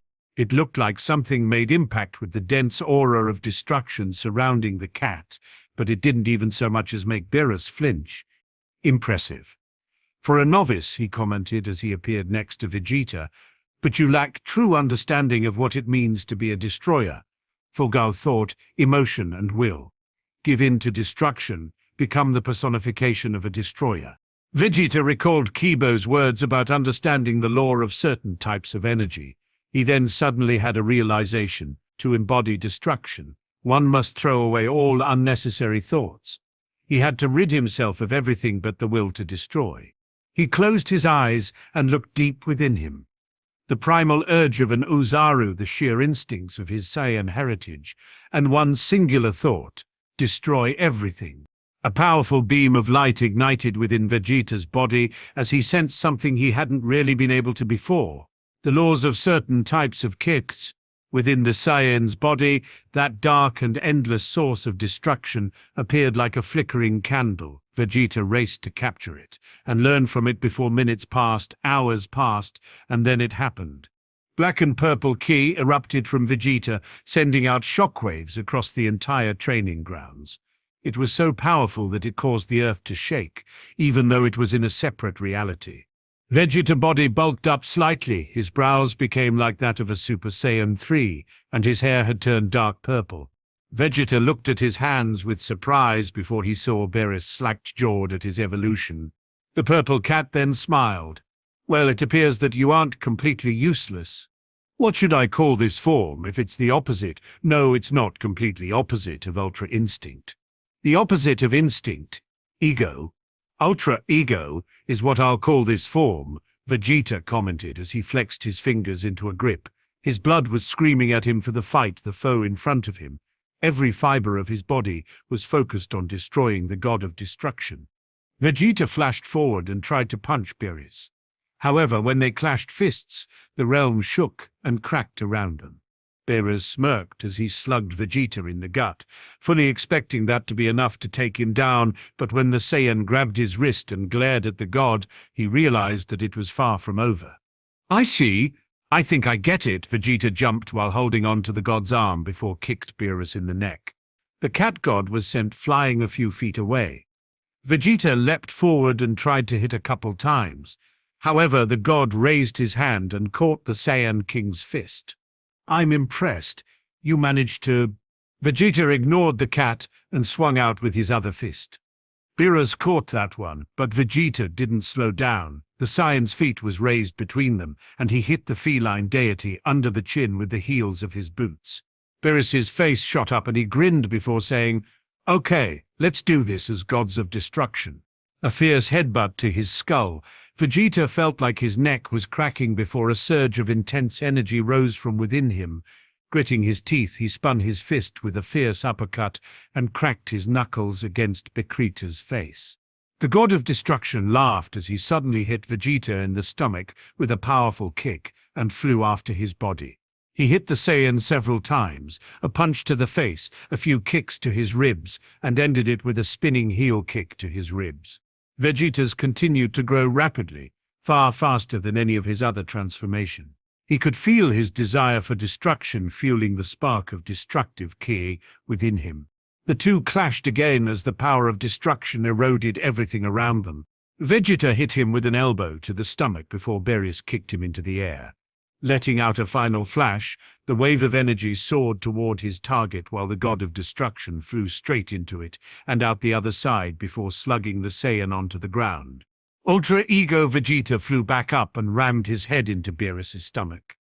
While the cat leaned over from the blow, Vegeta grabbed his neck and slammed him into the ground before kicking him into the distance. Beerus regained his footing and stopped Vegeta's assault with Thunderclap. He then raised his arms out in a welcoming stance, smiled and shouted out, "Now this is a fight. Come Vegeta, push your limits. Show me what a Saiyan is capable of." Vegeta bled from the ears as he shrank the distance between the two and hit Beerus in the stomach with a powerful charging blow. Beerus slugged him the face and forced the Saiyan to the ground, but the king wouldn't let that be the end. Vegeta performed a spiral uppercut and hit Beerus under the chin. The god of destruction laughed as he punched Vegeta in the cheek, stretching his opponent's neck before it snapped back, and he was hit with a knee to the gut. To follow it up, Beerus spun and kicked the side of Vegeta's head. The blow did damage, but it also made the Saiyan stronger as he punched back and hit the god with a fierce punch to the jaw. Vegeta followed it up with a kick to the god of destruction's leg and spun around to land a back kick against his side. Beerus raised his arm and slid a couple feet before he looked at Vegeta with a surprised expression. "Incredible. The more damage you take, the stronger you become. This is an interesting form, Vegeta. However, you are just a fledgling when it comes to understanding true destruction." Vegeta's eyes widened as Beerus hit him just one time. It was a simple knuckle to at the bridge of his nose. However, that glancing blow was enough to send Vegeta miles back, bouncing off the ground several times hard enough to leave massive craters all around the landscape. His body slid to a stop a few dozen feet away from Goku, who was still in deep meditation underneath the jade tree. Vegeta vomited up a mouthful of blood as he forced himself to fight off the dizzying effects of the blow. He grabbed his head and took a deep breath to use his magic, but the moment he did, he lost focus and the transformation ended. His body healed, but the loss of his desire to destroy caused the Ultra Ego form to collapse. You see, it's not easy to balance the power of destruction with other abilities. Beerus powered down and pawed his ear. "I haven't been this awake in eons. It's going to take me a while to readjust. Until then, you'll be my punching bass student. You'll be my student." "Oh yeah, thanks." "Oh, that's so sweet," Whis chuckled as he ate an ice cream sundae. "Ahem. Anyways, what's with Goku? Usually, he'd snap out of it at the mention of a good fight." Beerus changed the subject. Yeah, you're right. He didn't make a peep during our battle." Vegeta looked over at the strange phenomena. "That's because you two aren't paying attention," Whis chuckled. Vegeta immediately used his senses to try and see what Kakarot was up to. "The hell? I can't sense him at all." Beerus was the next to speak up. "He's becoming one with the nature and laws of that tree. Young Kibo certainly left you all quite the gift." The angel grinned with closed eyes. A strange azure-green energy started to seep into Goku little by little when something incredible happened. Storm clouds began to gather above the Saiyan's head before it shot down a black bolt of lightning. It hit Goku, but rather than harm him, the tree absorbed it and flooded the earth-raised Saiyan with more of that strange energy. Goku's body suddenly transformed into that of a Super Saiyan god. The red hair was there, but his body didn't look any younger or slimmer. 99 more bolts suddenly struck at Goku, but none of them could get through the tree. Every time it struck, Goku's red hair grew darker and darker until it resembled the color of blood. The azure energy continued to pour into the meditating Saiyan when everyone heard something cracking. The noise was abrupt, loud, echoed out everywhere. But it wasn't harmful to the ears. Goku opened his eyes and smiled. So that's how he did it. What just happened?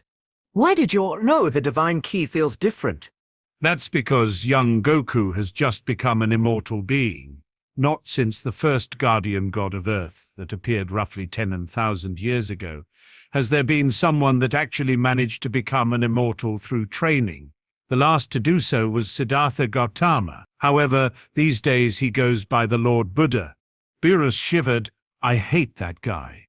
That's only because you couldn't beat him. Not even I could when ascended as a deity, Whis laughed cheerfully. Buddha is real in Dragon Ball. Wait. Vegeta slapped his forehead. Krillin is a Buddhist, of course. Buddha is real. Why wouldn't he be? The biggest, most powerful deity in the journey to the West, it doesn't make sense not to include him. While Vegeta was deep in thought, he sensed Goku's power suddenly skyrocketing to unparalleled levels. He stood up and looked at his hands with a smile on his face. I feel great. The hell just happened. Hey Vegeta, why'd you look so beat up? Goku pointed at his raggy clothing. No, seriously, how'd you do that? Why are you still in god form? Oh, I am. I don't feel like I am. That's weird. I can't power down, Goku commented. That's because you have truly ascended to the next plateau of power. Though I must admit it's surprising to see that Saiyans that have access to God Ki can make full use of it when they become immortals rather than deities. I'd even say you are stronger than Buddha when he was just an immortal. How'd you do that? Wait, are the other transformations gone now? Vegeta questioned with interest. Goku powered up and smiled as his Super Saiyan Blue transformation was still accessible. So were all the other forms they had gotten up to this point. However, strangely enough, he had access to new forms that solely relied on the Super Saiyan transformation. Blue 1, 2, 3, and 4 all had the exact boost he had with the blonde branch of Saiyan evolution. It wasn't until he added Uzaru to the mix that he could access purple, green, and orange. However, the biggest difference was that every one of his forms benefited from Super Saiyan God Red becoming his new base form. Vegeta couldn't help but think that something was wrong with the newest evolution of his rival, like being stuck in the form wasn't how it was supposed to be. He didn't know why he felt that way, instinct, lack of understanding, but he eventually shrugged it off as simply being jealous of him, reaching it first. Hey Beerus, let's fight, Goku chuckled. Vegeta grit his teeth together as felt just how much stronger his rival had become. He then marched over to the tree and said, if he can do it, so can I. Goku, I'm curious. Can you use Ultra Instinct in this state? Whis asked with a smile. Oh, you're right. The Saiyan replied while putting his fist in his palm. A white energy enveloped his body and created a form with dark silver hair and eyes. It didn't have the same shine as it used to, but still glowed radiantly with power. I think the form is easier to control now. No, in fact, it almost feels second nature. Goku stared at his hands. Vegeta's eyebrow twitched as he shouted, Can you do that somewhere else? I'm trying to meditate. Right, sorry. Goku looked at Beerus and asked, So, wanna fight? Not really, maybe later. The god of destruction walked away before going back to his meal. Badger, well, can you train me, Whis? I wanna try out the limits of my new power. Ho ho ho ho. Very well, come with me, let's give Vegeta some space. He flew off with Whis while Vegeta contemplated how undergo the same tribulation Goku achieved. Within days, Vegeta was onto something. The tree assisted in guiding him towards the path of true understanding. The laws of the universe were bare and revealed itself to him to study when he sensed something great within him, struggling for dominance. Magic, Kikti, and the godly Ki all clashed against each other. It was almost as if it were trying to merge together again. Vegeta took a deep breath, simply let go of trying to keep them apart. A wisp of the same azure energy fell into Vegeta's body before he opened his eyes and walked off. I won't use the tree like Kakarot did. If there is a way to survive this, I will do it as a warrior. Vegeta and cast a regeneration spell before he powered up to his most powerful state. He let the power of destruction overflow as he looked at the storm clouds gathering above. Now in the mental state of total destruction, Vegeta grinned and said, "I'll do this like a Saiyan should. Come on then, hit me with your best shot." The black bolt slammed down on him with righteous fury. However, Vegeta managed to destroy the bolt entirely. "Is that all you got?" It was clear the powers he had access to were far too powerful for a mere immortal tribulation. However, as if the heavens had accepted his challenge, the storm grew more intense. A black bolt with a single streak of white in the center of it smashed into Vegeta. However, he simply grinned and flexed his power to eradicate the tribulation with his destructive ki. Vegeta's laughter grew as if he were mocking the lightning tribulation. In response, the lightning became more intense.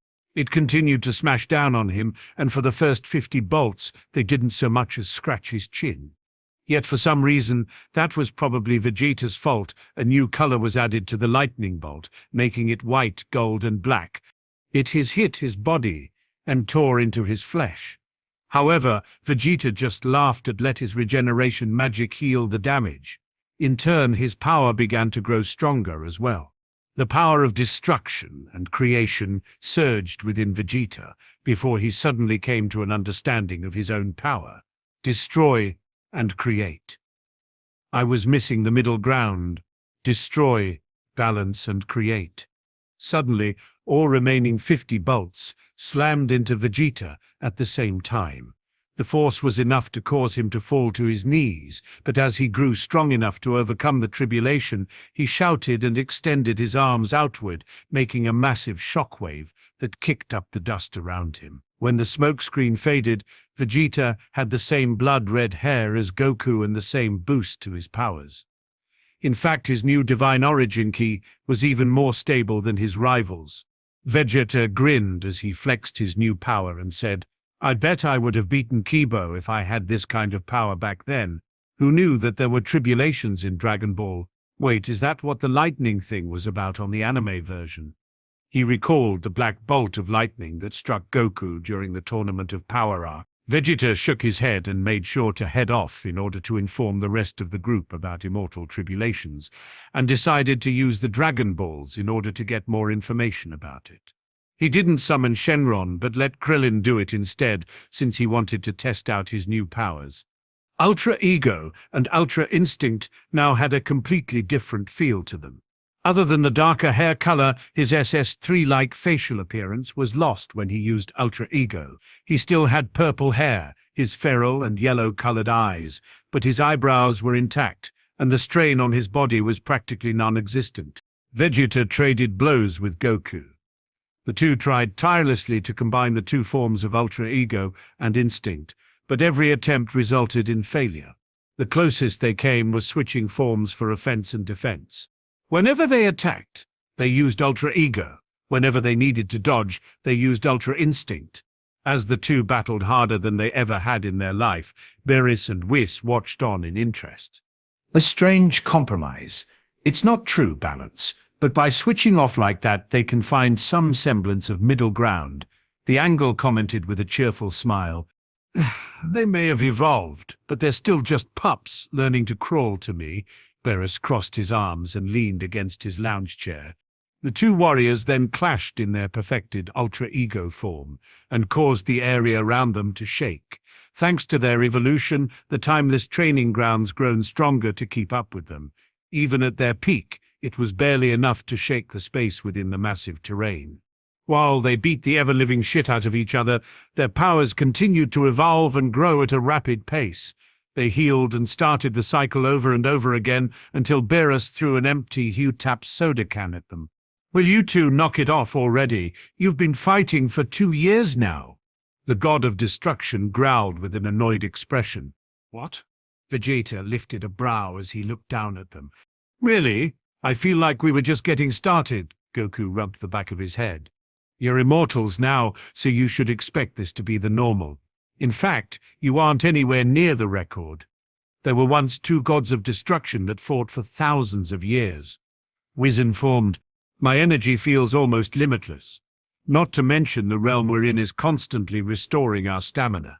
Vegeta landed on the ground and powered down. He realized that he was going to have to get used to having red hair. However, he couldn't help but miss the black hair color of his base form. While he walked over to grab something to eat, he noticed something else. 2 years of non-stop combat, and he barely felt hungry at all. Still, his Saiyan appetite was bigger than humans. After scarfing down a few meals, Vegeta looked over to see Krillin and other humans meditating under the jade tree.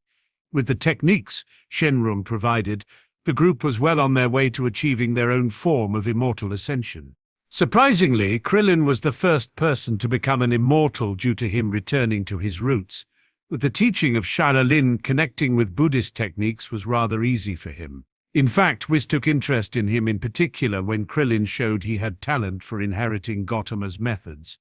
When he ascended, his lightning tribulation seemed rather tame, but the biggest difference was that he managed to absorb the energy instead of dispersing it like Vegeta did, or Goku through the use of the jade tree. Piccolo was the second, and his ascension was unlike the others. His bolts resembled dragons and were completely golden in color. However, the power he exuded after showed just how unique it was. His skin was an almost golden color. The lines on his arms disappeared, and he realized that he was no longer limited to picking warrior or sage, but he had the powers of both without needing to transform into his red dragon mode. Tien was the third, and for some reason, he manifested godly ki instead of immortal ki like the others. Chiotsu came fourth and barely managed to get through it without blowing up. Tien tried to interfere in the tribulation, and it only became worse, nearly costing the small warriors his life. Luckily, he was stopped in time and barely managed to overcome his trial. Chi-Chi and Bulma, being full-blood Saiyans, experienced similar transformation bonuses like Vegeta and Goku. Then their kids managed to pull it off as well. It appeared that a new age of power was on the horizon for the cast of Dragon Ball. Even Whis, for some reason, was eerily happy. They caught him more than a couple times meditating under the jade tree. "You seem to like that gift a lot," Vegeta mentioned as he leaned against the tree that had grown quite massive during its stay in the training grounds. "I do. It's filled with the essence of another world's laws. They are quite complex and fascinating. Did you know how rare it was for a single mortal to ascend to immortality? No. 1 every million years. There were outliers, anomalies, every so often, but the number of immortals that have now risen hasn't happened since the primordial age." Primordial age? Gods, divine beings, demonic emperors, beings that could ascend our own reality and strived for higher dimensions. So us becoming immortals is a good thing. I wonder. Whis paused before he smiled. However, our mortal ranking has no doubt improved. If I had to guess, it should be at a well above the survival threshold now. We're catching up with Liquor. What's the highest rating possible? I mean, is there any meaning to it? Oh, a 12 is the highest, and those that reach it are rewarded by the Jade Emperor. Vegeta's eyes widened. Jade Emperor? Is he a god that's above Zeno? Oh, most certainly. Zeno is a cog in the machine created by the heavens. Just as we angels are, it seems our only purpose is to grow powerful beings in the realm of mortals. But it's much more than that. Growth? The main law of this world is growth, Vegeta mumbled. Whis heard him and smiled. Very astute, Vegeta. Very astute indeed. The Saiyan was about to reply, but was interrupted by Trunks flying over. Dad, Mum's on the phone. Vegeta walked over and answered. After a few seconds of listening, the Saiyan King lifted a brow and asked, "What do you mean you're picking up a bunch of power levels approaching the planet?" "I mean what I said, and I think you know who is the one who is responsible. Bulma replied with a scared expression. After he was resurrected, I programmed my scans to find frost demons, and for it to alert me if he ever showed up again. I'm sure it's him. Right, he hung up and exited the timeless training room before looking off into the distance. What's up? Wait, that power, I remember it, Goku said as he exited the door. Looks like we have work to do, Kakarot. I guess killing him once wasn't enough. This time I'll finish it for good. Vegeta powered up and flew off to the barren and frozen wasteland. Beerus yawned as he looked at the sky. He was in the middle of enjoying his feast when he sensed Vegeta rocketing away from the area. What's got him all worked up? Beerus chomped down on a large dinosaur leg. When he arrived, Bulma was there waiting for him and smiled. He saw Zero waiting there for him as well. Vegeta looked at the android. Why is he here? I needed a bodyguard. You're probably strong enough to defeat Frieza by yourself. Well, I didn't mind. I was curious as to where some of my genetics came from. Zero spoke up. Well, don't get too comfortable. I'll be the one dealing with this. Vegeta crossed his arms while the winds blew by with freezing temperatures. Achoo, hey, can you make me some clothes? Goku rubbed his sides. Vegeta rolled his eyes and gave Goku and himself trench coats that provided their own heat. Ah, much better, Goku cheered while he pat his chest a few times. They ended up waiting for around 3 minutes before they caught wind of the flagship. Do you sense that? Goku looked up. Yeah, it's not Frieza. The ship landed and out came an unknown frost demon walking alongside 2 Saiyans. He looked like Frieza with claw markings on his face, had dark purple and grey skin with pitch-black orbs on his abdomen and head. So this is Earth. The frost demon spoke with interest. Yes, Lord Chilza. It appears the Saiyans that defeated your father have arrived to greet us. The small green alien with a wide head and short body announced. Oh, hey. I thought Saiyans had black hair like you. The frost demon turned to the Saiyan. No way, Frieza had a son, Goku pointed. Vegeta's attention was elsewhere. He was staring down the Saiyans with a frown. Paragus, Broly, even Chilai is there. I don't see Lemo. Oh well, I'm not too worried. He's probably skulking around in the ship. I should at least try talking it out with him. The Saiyan King teleported over in front of them and looked them in the eye. Why are you here? And what are you doing, standing at the side of the race that destroyed planet Vegeta? Prince Vegeta, Paragus spoke up. That's king now, though I let my father rule in my stead while I'm off planet. Good. He's still alive. I'll begin my vengeance with you, Broly. Snooze. Vegeta waved his hand and forced the 2 to fall over unconscious. I deal with you 2 traitors later. I see that these monkeys were quite worthless. A shame father told me you were battle-crazed animals. I was looking forward to a good fight. Chilza said as he gave them both an evil smile. So you came all the way out here just to watch us fight? You're not very smart, are you? Vegeta grinned as he crossed his arms. Chilza's confident expression disappeared and was replaced with a scowl. Watch what you say, filthy monkey. The only reason I haven't blown this planet up is because our Frost Emperor wants to speak with you. He seems to think you have potential to be great allies in the coming war. Vegeta lifted a brow. You didn't say father, so someone besides Frieza is in charge. For now. If he's not in charge, he must be quite powerful. I'm curious as to who could make Frieza back down, but then again, your father has always been a coward. Chilza's brows twitched. Well, color me surprise. The monkey is capable of speech. Monkey? I don't see how that's an insult.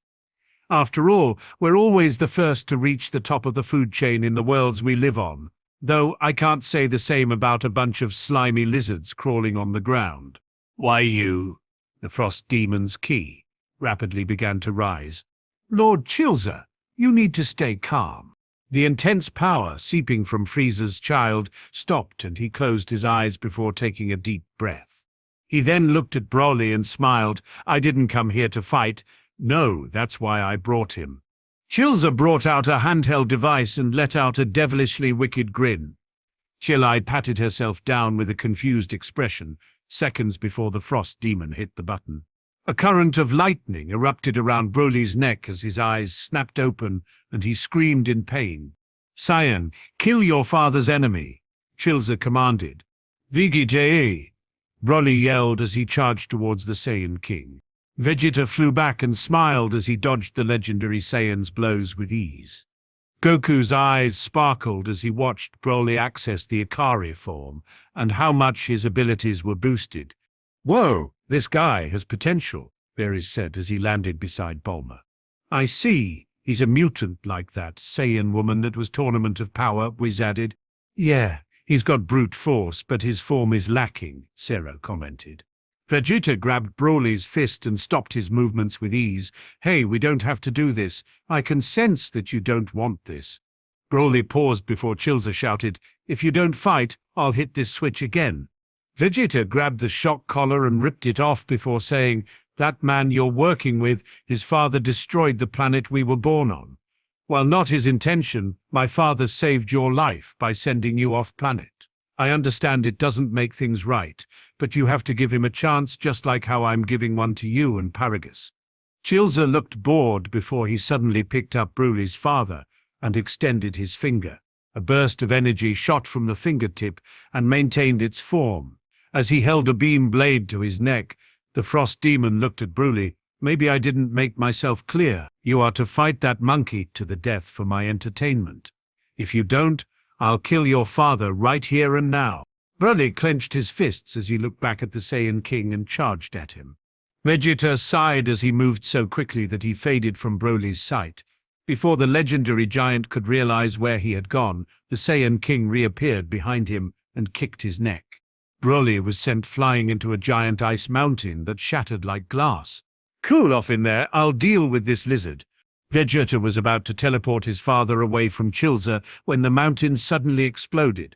Ripples of green energy poured off Broly as he slowly marched back over to the Saiyan King. Ha, fine. We'll do this like Saiyan, but not on an enemy's terms. Zoom! Vegeta called out as a beam of energy hit Verglas and sent him flying to the new Saiyan planet. Thinking his father had just been killed, something in Broly snapped as his hair suddenly flickered golden green and his aura exploded high into the atmosphere. Whoa, that's crazy! Goku's eyes widened. Vegeta had to admit Broly's mutation was incredible, and he was even curious as to how strong he could get, but he didn't have time for this.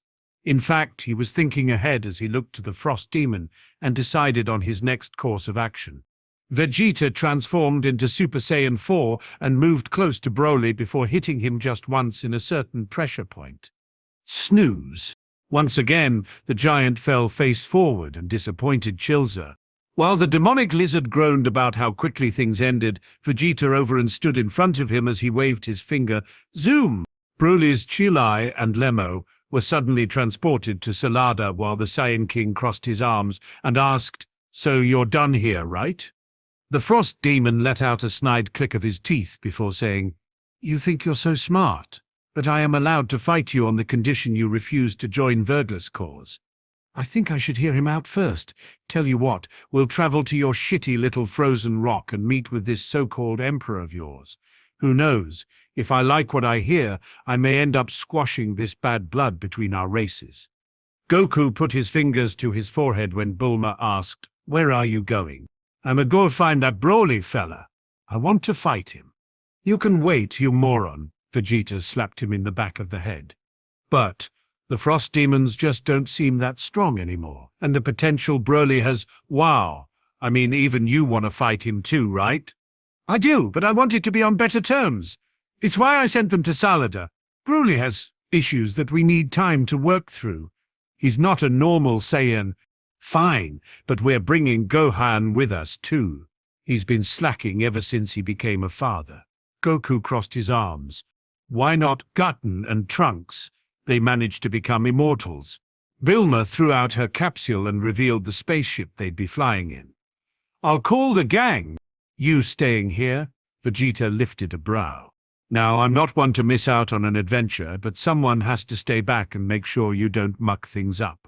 Besides, I'm just one call away from giving you all the backup you need." "Right.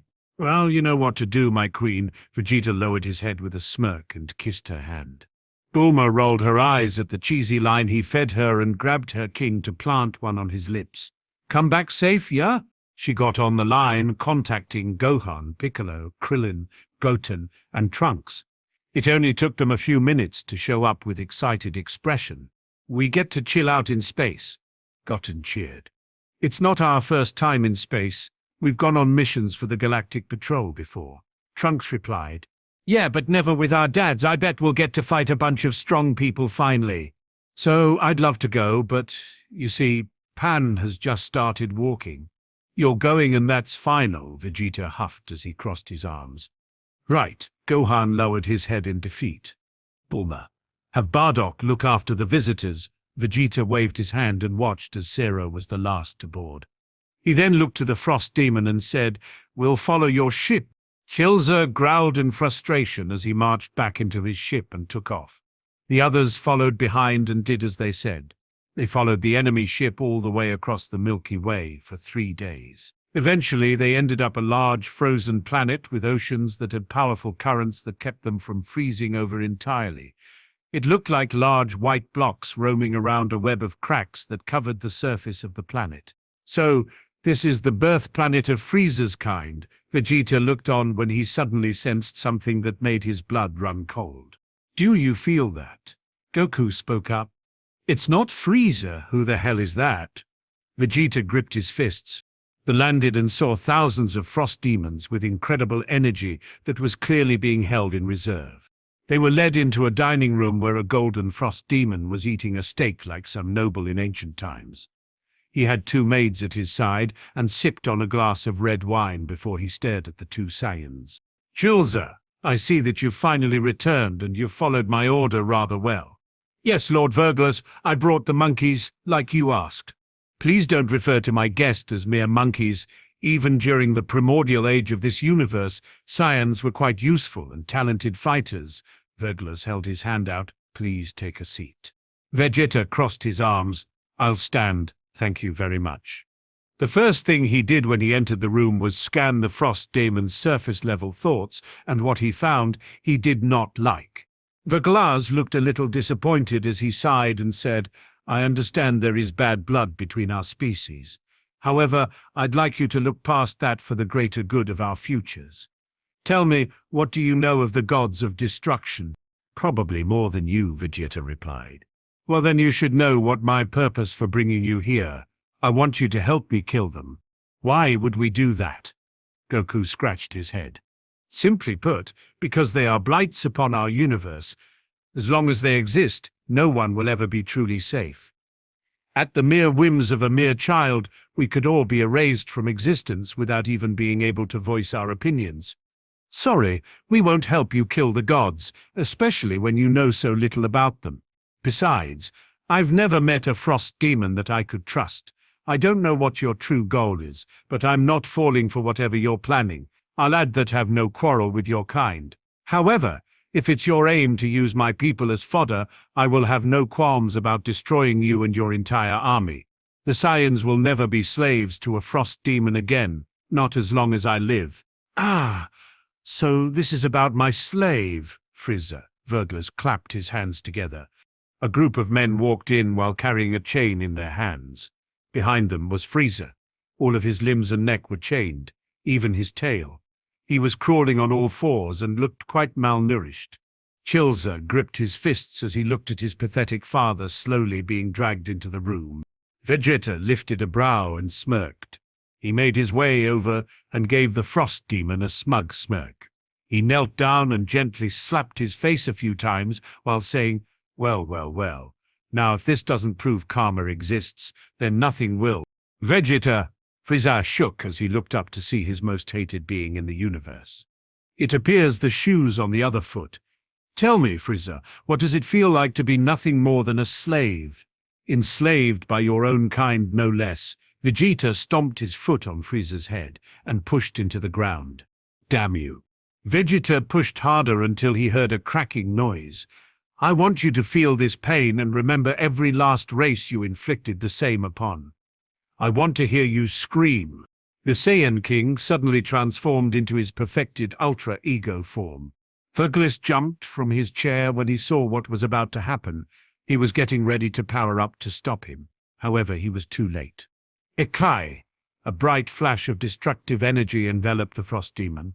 No, Chilza screamed as he watched his father crying out in agony. Vegeta didn't just destroy his body, but his soul as well. Only the Super Dragon Balls could bring him back now. Well, that was rude. But I suppose it's not too bad of a loss. Frieza had a lot of potential, but his personality kept getting in the way. On the other hand, you've actually managed to make Destruction Ki your own. I'm impressed, Saiyan. You've picked quite the universal law to master. Chilza tried to charge Vegeta, but his Emperor got in the way.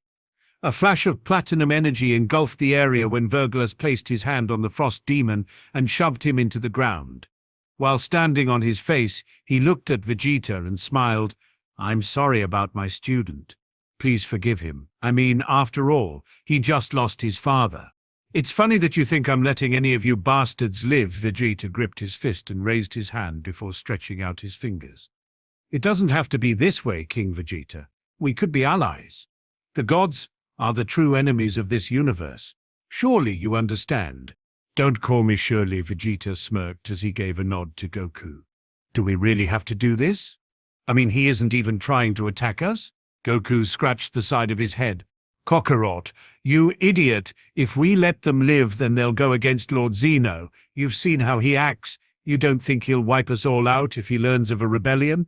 Regardless of his intentions, his plans for war will result in the deaths of all our loved ones. Either you fight, or I'll kill them all myself. You should listen to your friend, King Vegeta. There's no need to spill any more blood. I can forgive your slaughter of one of my slaves, but threatening my planet and army, I can't allow that. Verglas showed a soft smile, as if he were still in control of the situation. Do you think I'm joking? I know your kind well. I've seen the inside of your head, Verglas, was it? You don't just want to defeat the gods, no, you want to take over. You can't help it. It's part of your nature as a frost demon. So, I'm going to do what Beerus should have done all those years ago and do this universe a favor by wiping your kind out of existence. I'm sorry it had to be this way. Verglas let out a sigh of disappointment as he lifted his hand and let Chilza go. The child of Fristia charged at the Saiyan King with bloodshot eyes. However, the moment he got close enough to swing, his entire body transformed into the same platinum form Verglas was in. Vegeta blocked the attack, but the force from the blow was more than enough to send him flying out of the castle.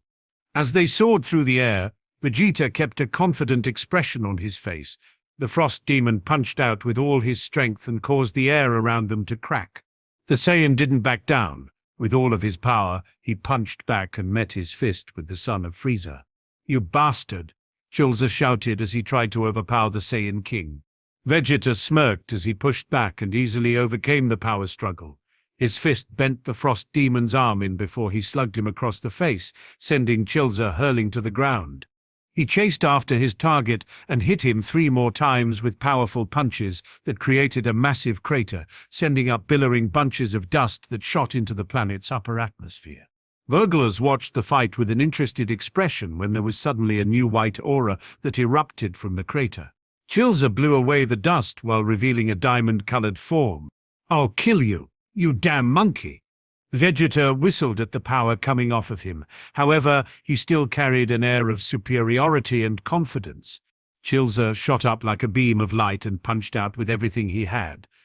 The Saiyan King kept his smirk and slid past the punch before landing his own against the frost demon's gut. At the same time, he released a massive wave of destructive energy that sent Chilza flying into the distance. Did you really think a color change was enough to deal with me?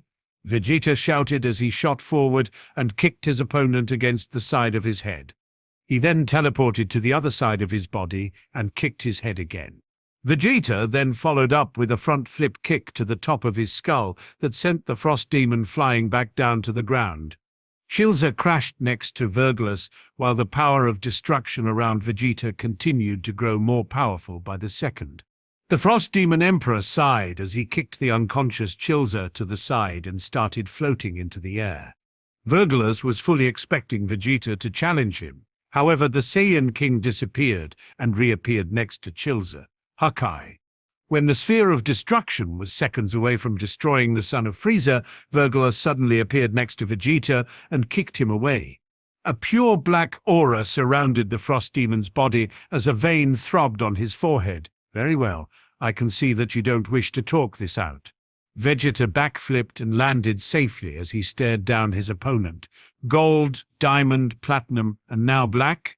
Are you all some kind of credit card? I don't know what that means, Verglas lifted a brow. It makes no difference if you did. Vegeta held out his hand and called out, "Zoom!" Dozens of beams of light surrounded him before multiple Saiyans appeared beside their king.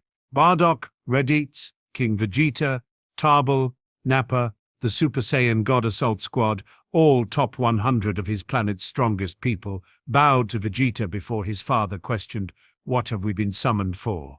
My fellow Saiyans, listen closely. We stand on the planet of the Frost Demon's cradle world, the species responsible for nearly driving us to extinction. They enslaved our people, used us to do their bidding, and destroyed planet Vegeta. I give out my royal decree of war, kill every last combatant, but leave the children and unborn alone. Verglas finally lost his cool. His face turned red out of anger, while he shouted, "Frost Demons! Kill these barbaric monkeys." The Saiyans transformed seconds before an army of frost demons shot into the air, all of them either golden, platinum, or diamond in color. Almost 100 Super Saiyan God Orange Saiyans shot into the crowd and started a bloody battle of revenge. Verglas frowned as he noticed the godly tide rippling off the enemy army and growled at Vegeta, "So you've chosen death. I don't see why you won't join me. With you at our side, we could kill Zeno and take our place as true gods." "Enough," Vegeta shouted. "How much longer are you going to lie to my face? It's clear your goal is to conquer the heavens. All you want is to rise to power and rule over everything. And why not me? Who else should lead but the strongest and wisest? If I could control the multiverse, I would usher in a golden age in which this universe has never seen the likes of. All of you ants need to do is fall in line and do as you're told." "Ah, there it is, the same disgusting face I've grown to hate so much." Vegeta grinned and powered up even more. "I want nothing to do with your people. However, you can't be allowed to continue living. I won't let you risk the lives of my family. How dare some mere primates try and judge me? I will show you no mercy. I will kill you, and then your family, and then your entire race. Just remember, you brought this on yourself," Vegeta grinned. "What? I have slaughtered countless powerful species during the primordial age, all of which were far more intimidating than you. What makes you think I fear children such as yourself? You hear that, Kakarot? Get your ass in gear. This entire planet is full of nothing but murderers and sociopaths, so we don't owe them an ounce of our mercy." A silver-colored light spread out from behind Verglas as perfected Ultra Instinct Goku floated into the air. The eyes of the Frost Demon widened in horror when he felt the angelic-like presence creeping up on his back. However, when he flipped around to see if the Jiren and his angel were there, he found himself becoming even more baffled at what he was witnessing. "I thought you might be different from Frieza, but you just hide it better than him," Goku sighed. "Just be glad I'm not killing your whole race." Vegeta looked to Gohan. "If you don't fight now, everyone that you know and love will be killed because these frost demons that have dared to revolt against the natural order of this universe. If there was ever a time for you to fight, Gohan, now is the time. Go and support your fellow Saiyans and show me that power you've been hiding away." Gohan looked at the army of Saiyan gods fighting it out with around 1,000 superior frost demons. "I don't like this, but I understand why it has to be done." Gohan clenched his fists and started powering up. He grew black fur and his hair spiked up like he was a Super Saiyan, but his aura was pure white. His power grew rapidly, shaking the very space around him as the pure black mystic transformation was revealed in all of its glory. He charged in between to the two armies, quickly changing the tide of the battle to the Saiyans' favor.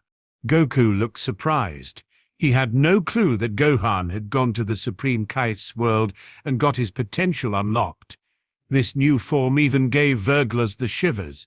He had never felt such a potent god ki before. "Kakarot, Go help you, kid. I'll be finished with this in a bit. Do you think I'm that easy to defeat? The demonic emperor shouted as his aura surged higher into the sky. Be careful, Vegeta. This guy is strong, Goku warned before he teleported over to the ongoing battle. The Saiyan King held his hand out and mocked the Frost Demon as he waved him to bring it on. Verglas charged Vegeta, and the two began exchanging fists. The Frost Demon started with a punch to his opponent's face, but the Saiyan King blocked and tried to counter by knee-kicking his opponent's stomach.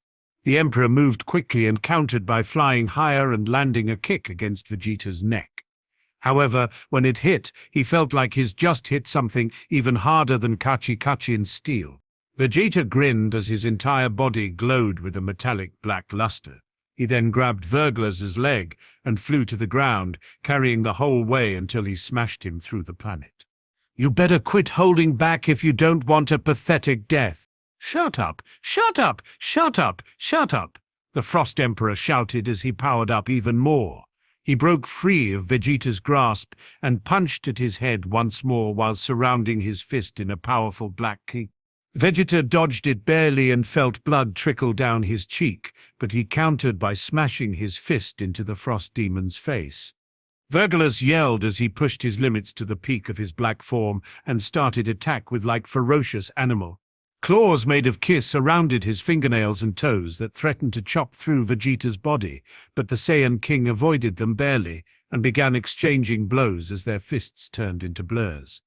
Countless explosions echoed out as their fists and feet moved faster than light collided several times before Vegeta shot through the planet's crusts and shot down beams of destruction.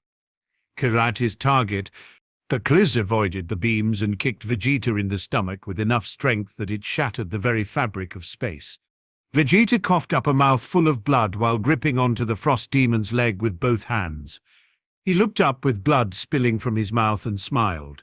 His feral yellow eyes glowed brightly as the Kiki around him grew stronger. The Saiyan King then began to laugh. Ha ha ha ha ha ha ha ha. Yes, this is it. I missed this feeling. Verglas used his other foot to slam it against Vegeta's skull. However, his divine ki surged even more as he squeezed the Frost Demon's leg harder. There's nothing like the thrill of a life and death battle, my blood pumping, my heart beating in my throat, and all my senses focused on a single goal, your destruction. Vegeta threw him into the sky and shouted, "Big Bang Attack." The destructive energy shot into its target, causing a massive explosion that shook the entire universe. Back on Earth, Beerus was chilling on the beach while slurping down an ice cream shake when he felt the universe quaking. "Whis? What are those idiots up to?" Beerus called out. The Angle put his ice cream sundae down and summoned his staff. It appears that the Saiyans are waging war against the Frost Demons. Ooh, what's this? Is that Lord Verglas? The god of destruction candidate that I wrecked all those years ago? The very one and the same, Whis nodded his head. Vegeta has his work cut out for him, Beerus floated over and stared into the staff. Shouldn't we do something, Lord Beerus? Reinforce the space around the planet. They should be able to handle this, but Verglas hasn't even shown half of his true strength. Are you sure Vegeta can handle it? Are you implying that my teachings weren't enough? Beerus yelled, "Just do it already."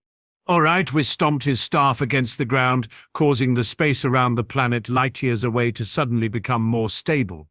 On planet Geyser, Reddits ducked under a golden form Frost Demon before punching his fist through their abdomen while shouting, "Final riot gun." The blast tore through the Frost Demon and exploded, engulfing a large group of enemy combatants. Bardock moved through the crowd, taking out the weakest opponents while shattering the limbs of anyone that tried to stop him. Vegeta Sr. powered up a Super Gallic gun alongside 10 of his most loyal royal guards. The blast tore through dozens of Frost Demons, turning them into dust while a massive explosion shook the planet. Goku and Gohan fought side by side, Goten and Trunks, destroying any Frost Demon that dared to get close enough to them. Goku's dodged attacks with the narrowest of margins and counterattacked with enough to atomize entire planets. Gohan's pure power was enough to crush anyone that came within 10 feet of him. His kills were quick, merciful, and without hesitation. Goten was trolling his opponents with his best friend, destroying them while thoroughly embarrassing them at times. Nappa raised his fingers as he caused a massive wall of ki to destroy a massive area of the planet and sent chunks of it into orbit. Toppo was just as fierce. With a single kick, he knocked the head off a frost demon before creating a blade of ki around his leg that stretched out and cleaved through dozens of opponents. Whether they gold, platinum, diamond, none of the frost demons could stop the onslaught of the Saiyan army. Verglas saw his men dying at a rapid pace and started to grit his teeth in anger. He turned his attention away from Vegeta and tried to save his army. However, the Saiyan king grabbed his ankle and shouted, "Where the hell do you think you're going, lizard? Let go of me, you damn disgusting monkey!" Verglas kicked Vegeta's chin with his other foot. Vegeta took the blow and grinned. "I thought I told you to stop holding back." The Saiyan king slugged his opponent in the face and sent him flying backwards. As he gave chase, Vegeta caught up and punched him a dozen more times in the gut while charging for the frozen lands on the surface. The ground exploded and fires scorched the land while Vegeta continued his attack. Dozens of punches to the gut, an elbow to the face, a dropping heel kick to his nose, and a series of punches that battered the frost demon. The attacks looked like they'd never stop, but in a mere second, Vegeta's advantage ended. The Emperor snapped and suddenly shouted loudly, while a barrier of demonic ki pushed Vegeta back into the air. Black lightning surrounded the frost demon as he slowly floated back up to face his opponent. His form was a bit more bulky than before, and his eyes had turned from a purple color to crimson red. "You wanted to see my full power? You're not good enough for that." Black Verglas shot forward and punched out with a great deal of strength.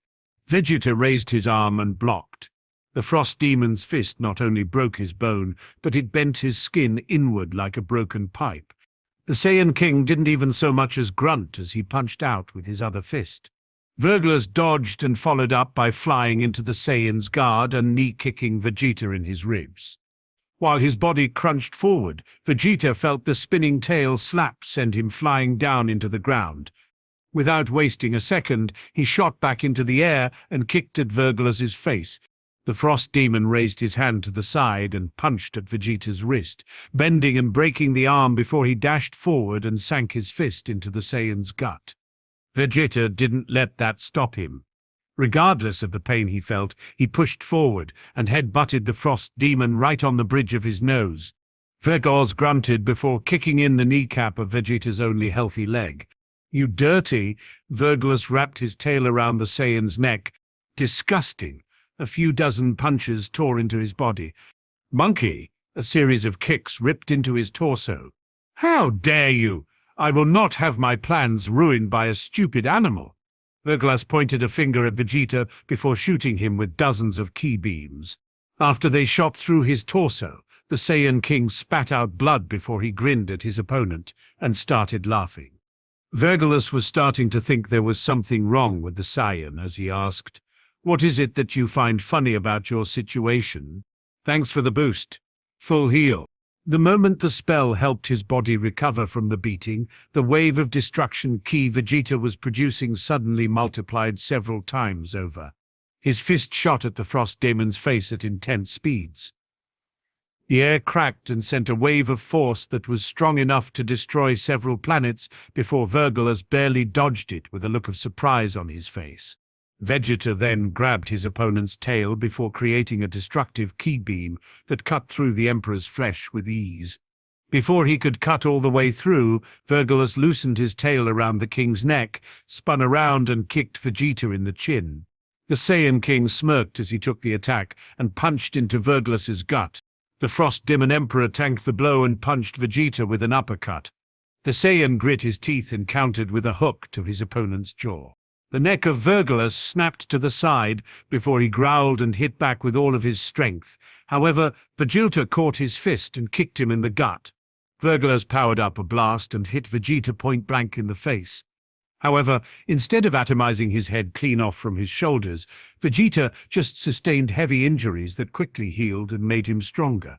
He laughed through the pain and slugged Verglas in the throat. While the Frost Demon was choking from the blow, Vegeta hit him in the sternum, cracking his bio-orb before clenching his hands together and slamming them on top of the Frost Demon's head. Vegeta grinned as he chased after his target. He stomped his feet into the demonic Emperor's stomach before powering up a blast with his hands and tossed it. Big Bang Flare! An inferno shot out from the explosive, engulfing the Frost Demon's face while shaking the very fabric of space-time around them. Vegeta suddenly felt a terrifying power erupt from area of detonation when a black key covered the entire planet. Verglas floated up from the crater made by the Big Bang Flare and showed an entirely new appearance. He was taller, had two large horns on the side of his head. With the exception of his crimson bio-orbs, his entire body was pitch black, and his eyes were glowing red. I'm still recovering from the wound that nearly killed me, but 30% should be enough to kill you. Back on Earth. Ooh, that wound I gave him all those years ago still hasn't vanished. Beerus laughed. Of course not. You used one of the purest forms of destruction I had seen in eons. It's what made Lord Lude take interest in you, Whis added. Author note, I know Lude is GT, but I thought it would be a pretty good tie-in since he too was considered a god of destruction. Well, it looks like he's finally done playing around. He should have started with his devil god transformation from the goad. Vegeta managed to shorten the gap in their power because he likes to play with his food too much. Ho ho ho! Sounds like you're rooting for Vegeta, my lord. Quit your nonsense, Whis. Very well, I'll stop teasing. Besides, it looks like the real fight has finally begun. Whis stared into the staff with a knowing smile. Vegeta smirked as he felt all the hairs on his body standing on end. However, more than feeling fear, he was excited. Guess I better stop holding back too. The Saiyan King laughed as he started to power up even more. Purple fur sprouted from his body as his glowing base form hair became an even darker shade of purple. His tail uncurled from his waist before he opened his eyes, revealing the feral yellow eyes of a beast. He didn't wait for Verglas to comment on his new form and charged towards his opponent. The two clashed fists before they disappeared from the area and reappeared at another. Their attacks shook the universe repeatedly, while their arms and legs were woven into a series of martial art styles that clashed with each other. Vegeta moved his fists like lightning, aiming at the Frost Demon with wild angles and chaotic movements. Verglas barely managed to keep up as he blocked and tried to counter, but every time he landed a blow, it only made Vegeta stronger. Vegeta then hit Verglas in the stomach before spinning around and kicking him in the head. The Saiyan King stayed close to his target and teleported away to dodge a kick. He then reappeared behind Verglas and punched him in the spine while throwing all his weight into the blow. A loud crack was heard before Vegeta followed up with a point-blank Big Bang Kamehameha. The blast was so powerful that it shot out of the atmosphere and blew up several planets in the star system. The Frost Demon charged through the blast and punched Vegeta into the ground, shooting him through the planet before appearing behind him. Verglas then held his hand out and grabbed the extended arm's wrist while he charged up a powerful sphere of energy. Crusher Cannon! The demonic emperor shouted as the blast hit Vegeta, but the king was able to put up his guard. He took the blast head-on while recovering through every second of excruciating pain the wounds inflicted upon him. His strength grew and increased to even greater heights as he punched the blast away and put his fist directly into the Frost Demon's head. The Emperor cried out in pain as he felt Vegeta follow up with a kick to his stomach. The Saiyan King then grabbed his opponent's head and proceeded to kick it several dozen times with his knee. Verglas responded by powering up even more. His original attempt to hold back energy and not aggravate his wound ended in failure. As he approached the limit of his strength, a flaming crown appeared around his head before he charged forward and ran his hand through Vegeta's stomach. Expecting the Saiyan to keel over, he readied a blast with his other hand. However, the King of Salada opened his mouth and let out a massive ki beam made of pure destruction. The blast engulfed the upper half of Verglas's body and sent him flying away. Vegeta chanted another full heal spell and appeared in front of the Frost Demon before he started to wail away at his body. Dozens of punches turned into hundreds, thousands of kicks turned into tens of thousands. The area around them quaked and shook until Vegeta landed a final punch that lifted the Verglas into the air. The frost demon didn't understand. He was sure that he had enough energy to keep going, but he found himself reverting to his golden form. No, no, no, no, no, no, this doesn't make any sense. Verglas turned to see his entire army decimated. Hundreds of Saiyans stared down at him with fire in their eyes. Don't you look at me like that. I am the emperor of this universe. Only I have the right to rule. His eyes widened when he saw it. Above him was a massive sphere of energy, floating in the air like a star on the horizon. That's mine. Verglas held his hand out, as if he could retrieve it. Vegeta grinned and raised his hand. It's mine now. All of the energy shot down on the Saiyan King, quickly and rapidly being absorbed as he readied his hand and said, "And now you can have it back." It's funny when you think about it. Destroyed by your decision to bring me here, destroyed by your plans for universal domination, and now your own energy will be used to destroy you. No, stop. I don't want to die. The mighty Frost Emperor suddenly turned to dust and drifted into the winds of the frozen planet. Vegeta didn't even spare his soul. The moment he was gone, he cast his senses outward and frowned. He couldn't sense Chills's energy at all. He either died in the fight or ran away. Vegeta lifted his head to the sky. "Are we done here?" Goku asked as he powered down. "I just have to send a message to everyone on the planet." Vegeta powered up and became a giant that was big enough to look over the entire planet. He then cloned himself and surrounded the planet as he shouted out, "Hear me, frost demons of Geyser. If you ever wish to survive, you will change for the better and work for the Saiyans from this day forward. Those that attempt to continue your evil ways will be executed." Most of the army had been killed off, but there were still a few hundred surviving gold-tier frost demons that witnessed the fight of Vegeta against their lord and emperor. They saw how quickly the son of Frieza fell and the power the Saiyan demonstrated during their fight. They knew that had no choice but to become slaves of people they once enslaved. However, Vegeta wasn't that cruel. He would force them to work for the Saiyans, but he would not starve them or torture them needlessly. He figured once they saw how efficient and worthwhile being a positive force for the universe itself was, they'd come around to his way of thinking. Of course, those that disagreed would have their bodies and souls turned to ash. The upside to letting them live was a greater mortal level, especially after they are all trained to reach the same forms Verglas was capable of. And so Vegeta began the lengthy process of converting the frost demons into allies of the Saiyans and instilling good morals into their culture. He made able fighters work for the Galactic Police, while thousands of his people stayed there to set up facilities, and he even hired people from Earth to help teach the frost demons. Of course, he could only supervise for so long. He had to head back to his planet to deal with Broly and Paragus. Once he left some capable men behind, he teleported everyone else home and went to an empty and large grassy plain on planet Salada. Chaotic realm. Phil was smirking as he looked over his newest toy recovering inside a healing pod. He wanted Frieza, but he figured that his son would be even better. "Look after your nephew and teach him everything I taught you," Phil commanded as he walked past a bowing cooler. "Yes, my lord. It's almost time." And what a show it will be, Fu smirked before he started laughing. Planet Salada. Vegeta noticed Goku had followed him. The Saiyan King then rolled his eyes before asking, "What are you doing?" "You got to fight that strong guy earlier. I want to fight Broly first." Whatever, Vegeta walked quicker as he made his way to a large rocky formation where two sleeping Saiyans were stationed. "You're!" Goku shouted loud enough to wake the dead. Broly's eyes snapped open moments before Paragus did. The giant Saiyan hopped to his feet and looked around with a panicked expression while Paragus grunted and swayed as he tried to get his bearings. "What? Where are we?"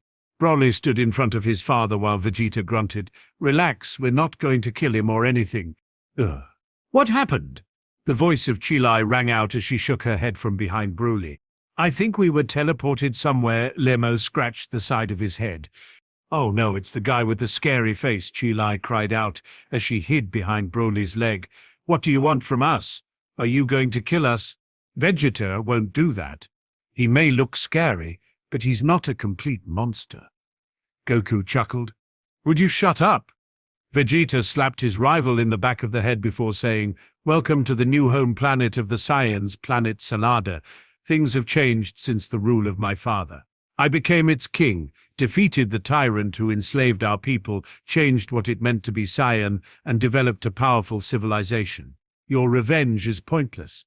The King Vegeta you wanted dead has been gone for many years now." The Saiyan King looked to Verglas. "I'm not asking you to forgive my father. However, I can promise give you back those years you lost, not to mention I would prefer my people living in peace on this planet. Come with me." He started flying while Verglas looked rather nervous. "Just trust him, Vegeta's a good king," Goku laughed. "Who are you?" Broly questioned. "Well, my name is Goku, but since you guys are Saiyans, you can call me Kakarot." "Stop stalling, I haven't got all day," Vegeta shouted. Right, we're coming, Your Majesty." Goku rolled his eyes as he started flying up. Verglas and Broly looked at each other before the father realized that his son didn't have his shock collar anymore. "Well, perhaps we should see what the prince... It's king now, and move your ass," Vegeta ordered as he used his divine ki to lift them into the air. He flew over a few cities and saw the living conditions of his people. He even saw Saiyans with different colored hair and tails, those being the lucky Earthlings who had become Saiyans through marriage and having a child before Vegeta undid the wish. They saw the massive constructs people lived in, the houses, the atmosphere, all of it very different from what Verglas remembered on planet Vegeta. The visitors stopped at the timeless training grounds and nudged his head for them to enter the golden door. Goku opened the door and ran in with a smile. When they saw the massive, endless terrain, they couldn't help but gasp in astonishment. "But how? What? Huh?" Chilai scratched her head. "There's always someone strong here to fight.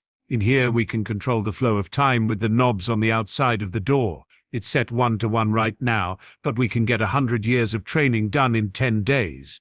Goku grinned as he used his senses to see what had changed since he last visited Salada's timeless training grounds.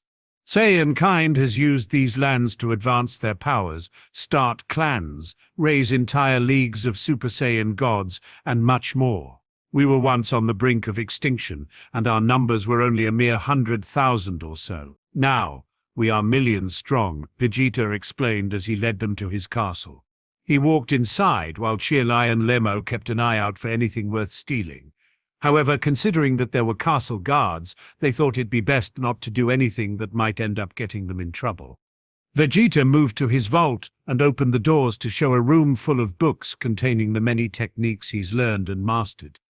There were loads of vases full of senzu beans, large racks of what they thought was wine, and a gourd that he brought out from a chest. He poured the elderly Saiyan a cup and slid it down the table in the middle of the room. "Here, drink this, and you'll recover your lost years." "Broly, I have something different for you." Vegeta tossed him a bottle of wine made from fermented and condensed Tree of Might fruits. "Are you trying to poison us?" Verglas asked. "Just drink, you idiot." Vegeta crossed his arms. "If I wanted to kill you, I wouldn't need poison to do it. That's an elixir a friend gave me that can increase your lifespan dramatically. Meaning, you'll have your youthful body back. As for your mate that died on Vegeta, I'm sure she's here somewhere, so you don't have to worry about that anymore. All the Saiyans that died that day have been resurrected through a powerful magic spell. I'll have some men look for her name and address." Chilai's eyes lit up when she heard about the elixir's properties. "What about Broly's?" Lemon noticed the difference in drink's color.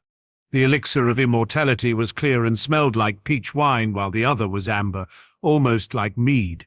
The elixir is mixed with wine made from the fruit of a powerful tree.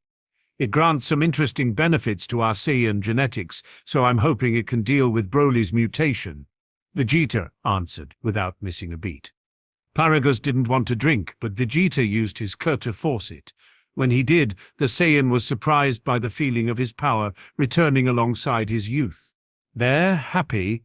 Now it's your turn," Vegeta looked at Broly. He popped the cork and sniffed a few times before licking his lips.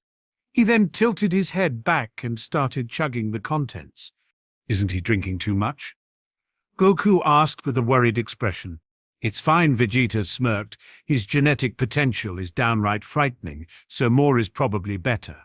I also added the detoxification pills Kibo left me, so any impurities and toxins will be purged. As he finished the bottle, Broly licked his lips again and said, "Tastes good." His body then felt a rush of power surging through every one of his cells. His muscles inflated for a second and then returned to normal before black sludge began to spew from every pore. Vegeta smirked as he clicked his fingers and surrounded Broly in a ball of water. He then threw in a bar of soap and gave the giant Saiyan a much-needed bath. "What are you?" was as far as Paragus got before Vegeta gave him the same treatment. Once he was sure that they were clean, the Saiyan King made the water disappear before using a wind spell to dry them off. Broly didn't move through the whole process, but seemed to like it as he had years of dirt stripped away from his body. Paragus complained the whole time only because his hair and beard were messed up and looked like someone stuck a poodle on his face. "So how do you feel?" Vegeta asked as he looked at the mutated Saiyan.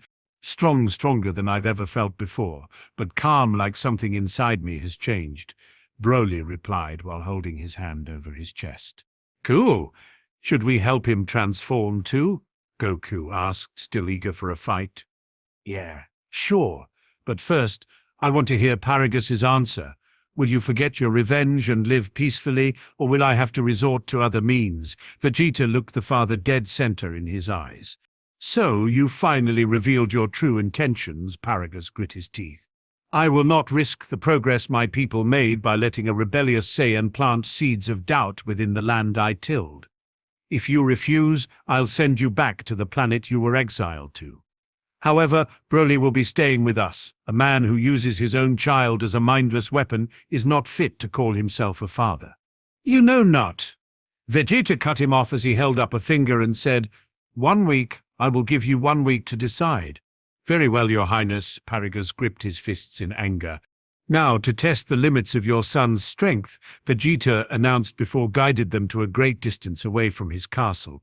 Goku stood in front of Broly and held his hand out. "I look forward to seeing how you fight. You can at least go Super Saiyan like you did early, right?" "Super Saiyan? What nonsense are you talking about?" Paragus shouted. "Come to think of it, why is your hair color red? A side effect of us becoming immortals is permanent access to God Kakarot, and I have long since evolved our Super Saiyan transformations to its peak." "God, Super Saiyan? Aren't they just legends?" "No, they're very real. After you passed out, your son achieved a transformation I have only seen one other Saiyan reach, and she was in a different universe," Vegeta informed as he smirked at Broly. "Now recall that feeling, Broly. Channel it and achieve your status as a Super Saiyan." Broly didn't know why, but he felt that he could actually transform like Goku wanted. He closed his eyes and remembered the sensation he felt when he thought his father had died. A tidal wave of energy coursed through his stomach before it exploded outward. Golden ki tinted with a hint of green rose to the sky and stretched out for hundreds of miles while the grounds around them quaked. Paragus went wide-eyed as he stumbled back while the Saiyans living in this realm all took interest in what was going down. "Hey, Kakarot's fighting someone." A random Saiyan who was training with a bunch of other teenage Saiyans shouted, "He seems pretty strong, too." Another Saiyan spoke up while he flew off to check it out. Before he knew it, Paragus realized just how many Saiyans were here. There were some with varying transformations too, SS1, SS2, SS3, SS4, and even the God forms. He couldn't believe his eyes.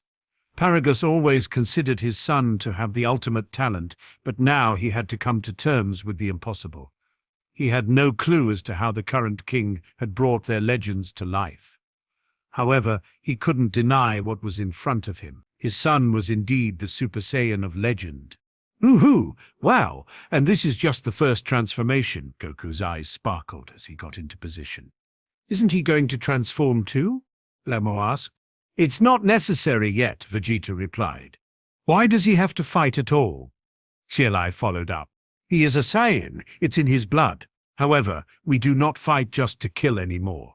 No, the way of the Saiyan race is now to better themselves, to always seek and strive for higher powers, and to fight tooth and nail to achieve such strength." Paragus was stunned by Vegeta's words. It began to make him think that perhaps this was better than what they were before. However, he wasn't convinced just yet. Goku readied himself and smiled as he held out his hand. "Come on, I'm ready. Show me what you can do." Broly charged at his fellow Saiyan, who suddenly frowned and sighed. Goku held out his hand and shouted, "Stop!"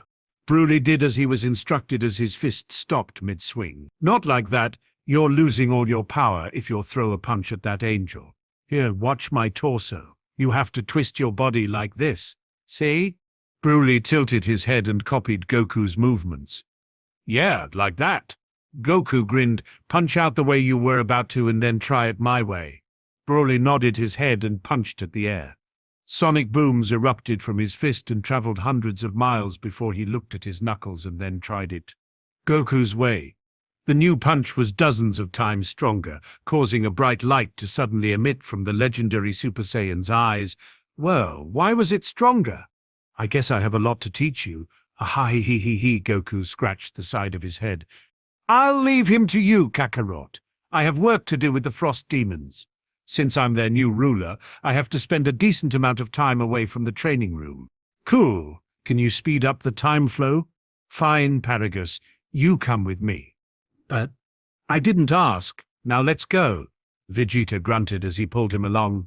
After leaving the timeless training grounds, he turned the time dilation to 1 day to 10 years and teleported back to the home world of the Frost Demons.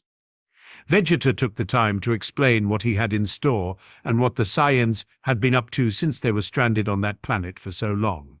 He told them how they killed the Cold family, how they worked for the Galactic Patrol, and how far they had come since. He explained how mortal levels of certain universes dictated on whether or not they were erased, what he's been doing to improve that number, and his hopes for the future.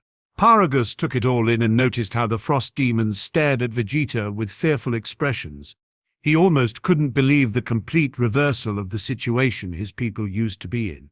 They were once slaves working for evil, and now they are the enslavers, forcing the Frost Demons to work on the side of good. "So, what is your opinion on this matter?" Vegeta asked as he looked Paragus in the eye. "Is this some kind of joke?" Paragus frowned. "Listen to me very closely, Paragus. I am not my father, I am my own person. I'm sincerely asking you if you think I can reform this species, because I value your opinion as a fellow strategist." Paragus thought long and hard. It's not impossible. With the right restrictions and laws, and the power to back those laws up, it could work. It might take decades to actually see significant results, depending on whether or not they are open to such changes. A wise man once said, "Give them heaven and they'll throw down their arms, give them hell and they'll prepare for war." I just told you that I'm not my father. I shall repair the damage to this planet and give them a cozy life and provide a place to retain their warrior identity. "Who said that?" "I did," Vegeta replied with a smirk. The Saiyan King had long since realized that it would be a long and arduous process, but he had hope. He knew that no one was born evil, well, except maybe evil beings born from evil. But he still had hope that one day Frost Demons would look back on the legacy of Frieza and his father and spit on it. Well, if that's the case, perhaps it won't be too bad. However, you lull them into a comfortable life, yet don't prevent them from gaining strength. Surely some of them would plot against you. Ego is a major issue with the Frost Demon race. I have nothing to worry about. By the time they're hundreds of times stronger, I'll be billions of times stronger. Vegeta smirked as teleported him to the castle on Silada and sat on his throne. "Become my personal advisor, Paragus." Paragus weighed his options. He saw what following Vegeta had to offer him: power, prestige, knowledge, and then he considered the alternative, the newest Saiyan King eradicating his soul or stranding him on a planet. Paragus held back his frustrations and bowed. "How may I serve my king?" "Good, you have a lot to learn, but given enough time, I'm sure you'll come around to my way of thinking. For now, let's get you to a point I can be proud to call you the royal family's chief advisor." Vegeta walked back to the training room to feel the flood of energy rippling off a certain legendary Super Saiyan. Goku was fighting as a Super Saiyan God Blue, while Broly seemed to have reached Super Saiyan 2. Crackles of green lightning surrounded the legendary Super Saiyan. His muscles were bulky, but also compact. His eyes showed a certain level of focus, and his martial form was looking a lot better than before. "Not bad for only a couple of months," Vegeta murmured. Crowds of Saiyans cheered at the fight, while Verglas could only look on stunned at what he was witnessing. Vegeta walked up through the crowd and crossed his arms as he stared into the sky. "So, how long have they been at it?" Your Majesty," a Saiyan by the name of Negi almost bowed. Vegeta stopped him by holding his hand out. "Not the time nor place. While I'm in here, I'm just another Saiyan like you. Now tell me, how long have they been fighting?" "They've been fighting intensely these last couple days now, sir. For the first month, Kakashi has taught him step by step, and during the second he has been fighting for days at a time before taking periodic breaks to teach him about martial arts and king control." "Good. He's not cutting corners." Vegeta grinned. Goku flew back as Broly chased after. The whole time, the pure-hearted Saiyan had a smile on his face as he dodged all of his opponent's blows. "Keep it up, don't let any of the energy leak out," Goku shouted as he started flying even faster. Broly pushed himself even harder and tried to keep up, but he started to lose his temper a bit. Seeing the opening, Goku shot in and punched him in the gut. "Don't lose focus now, Broly. Maintaining the transformations while controlling your emotions is the key to getting to the next stage of Super Saiyan. You have to completely master the Super Saiyan's wild flow of energy to the point you can draw from your emotions without being controlled by them." Broly stopped in midair and took a deep breath. He tried to restrain the rampaging energy inside him when he suddenly lost the transformation altogether. Goku returned to his base form and put his hand on Broly's shoulder. "It's all right, you'll get used to it in no time." Vegeta walked away and told Verglas to get ready for training of his own. Goku trained Broly for years inside the time chamber, while Vegeta spent time training Verglas and having him learn more about new customs and laws. After a few months, he started to see his ideals start to take root within the Frost Demons and his new Saiyan brethren. The Saiyan King had to take care of a few that tried to rebel and plot an attack, but after demonstrating his power by blasting them away with a Hakai, they started to get the picture that there was no way out. To speed up the process even more, Vegeta decided on creating an entirely new, timeless training ground within Frost Demon territory. He also had to repair the damage he did to that star system as well, so he found some time to summon Ryujin and made some wishes. He sent the roughly million Frost Demons in and spent almost 80 years helping them to adapt to a new lifestyle. Once he left, only 8 days had passed outside, and a new generation of Frost Demons re-entered the universes. With a training room suited to their species, many of them experienced incredible growth and considered that realm to be a paradise to live in. The newer generation was brought up in Vegeta's way of thinking and returned to the world to rule the newly repaired planet Geyser. Of course, Vegeta grew countless times stronger than he did before he entered. He looked forward to meeting up with Goku and Broly to see which one had become stronger. When he returned to Earth, he paid a visit to his wife and family to spend some much-needed time with them. He wasn't expecting to see the cat at his dinner table, though. Lord Beerus." Vegeta gave a friendly bow. "Good morning, Vegeta. I see you've been quite busy these last couple of days," Whis smiled. "Sit down," Beerus glared at the Saiyan King. "Oh, yay." Vegeta sat and started to eat. "What you guys doing here?" "We've been watching what you've been up to this past week. It's quite impressive that you managed to help the species that once oppressed you. Our mortal level has gone up again thanks to all those Frost Demons that achieved higher forms," Beerus said with a straight face. Was that a compliment?" Vegeta lifted a brow. "It is what it is." Beerus looked the other way before grabbing and shoving a large slab of beefsteak in his mouth. "Honestly, I never expected that to happen so quickly. We're now at 885. Whis smiled happily. "Keep this up, and I might just start to respect you," Beerus added. Whis nodded his head before saying, "Not to mention, due to the Supreme Kais returning to their jobs, more species can be expected to arise in the future too." "Great, more work for me," Beerus groaned. He was seriously thinking of kicking up his training another notch just to pass on the torch before they could populate the universe with new life forms. but we don't have an active god of creation. Without Zalama's disciple giving the orders, I don't have to do jack." Beerus started laughing. "Who knows, interesting things are happening in our universe. Maybe a new god of creation is only a matter of time." "In fact, I think young Piccolo is a prime candidate," Whis smiled. "You wouldn't dare," Beerus looked back. "I cannot lie to my father if he asks." Whis shot back. "Whis, I forbid you from doing such a thing." "I don't remember you being able to do that," Whis laughed. "I'm going to go spend some time with my wife." "Wait, Vegeta, are you interested in becoming the new god of destruction?" Beerus questioned, looking a bit nervous. "Nope." Vegeta teleported away. While Beerus groaned about his predicament, Vegeta ended up spending almost a week with his wife and family, just relaxing and enjoying the time he had. However, he knew that he still needed to check up on Goku and let his kids and wife know where he'd be. He teleported back to Salada and walked inside. As he suspected, Broly and Goku were still fighting. However, Broly was several years older and countless times stronger. He had completely mastered almost everything Goku had to teach. His form was that of a golden-green Super Uzuro. His hair was his base form style, but his colors were that of the legendary transformation. Goku was fighting as Super Saiyan God Orange and having a hard time keeping up. Incredible is this his Super Saiyan 4 state combined with Uzaro. His power keeps surging even more than our true Super Saiyan God Green forms. It doesn't even compare.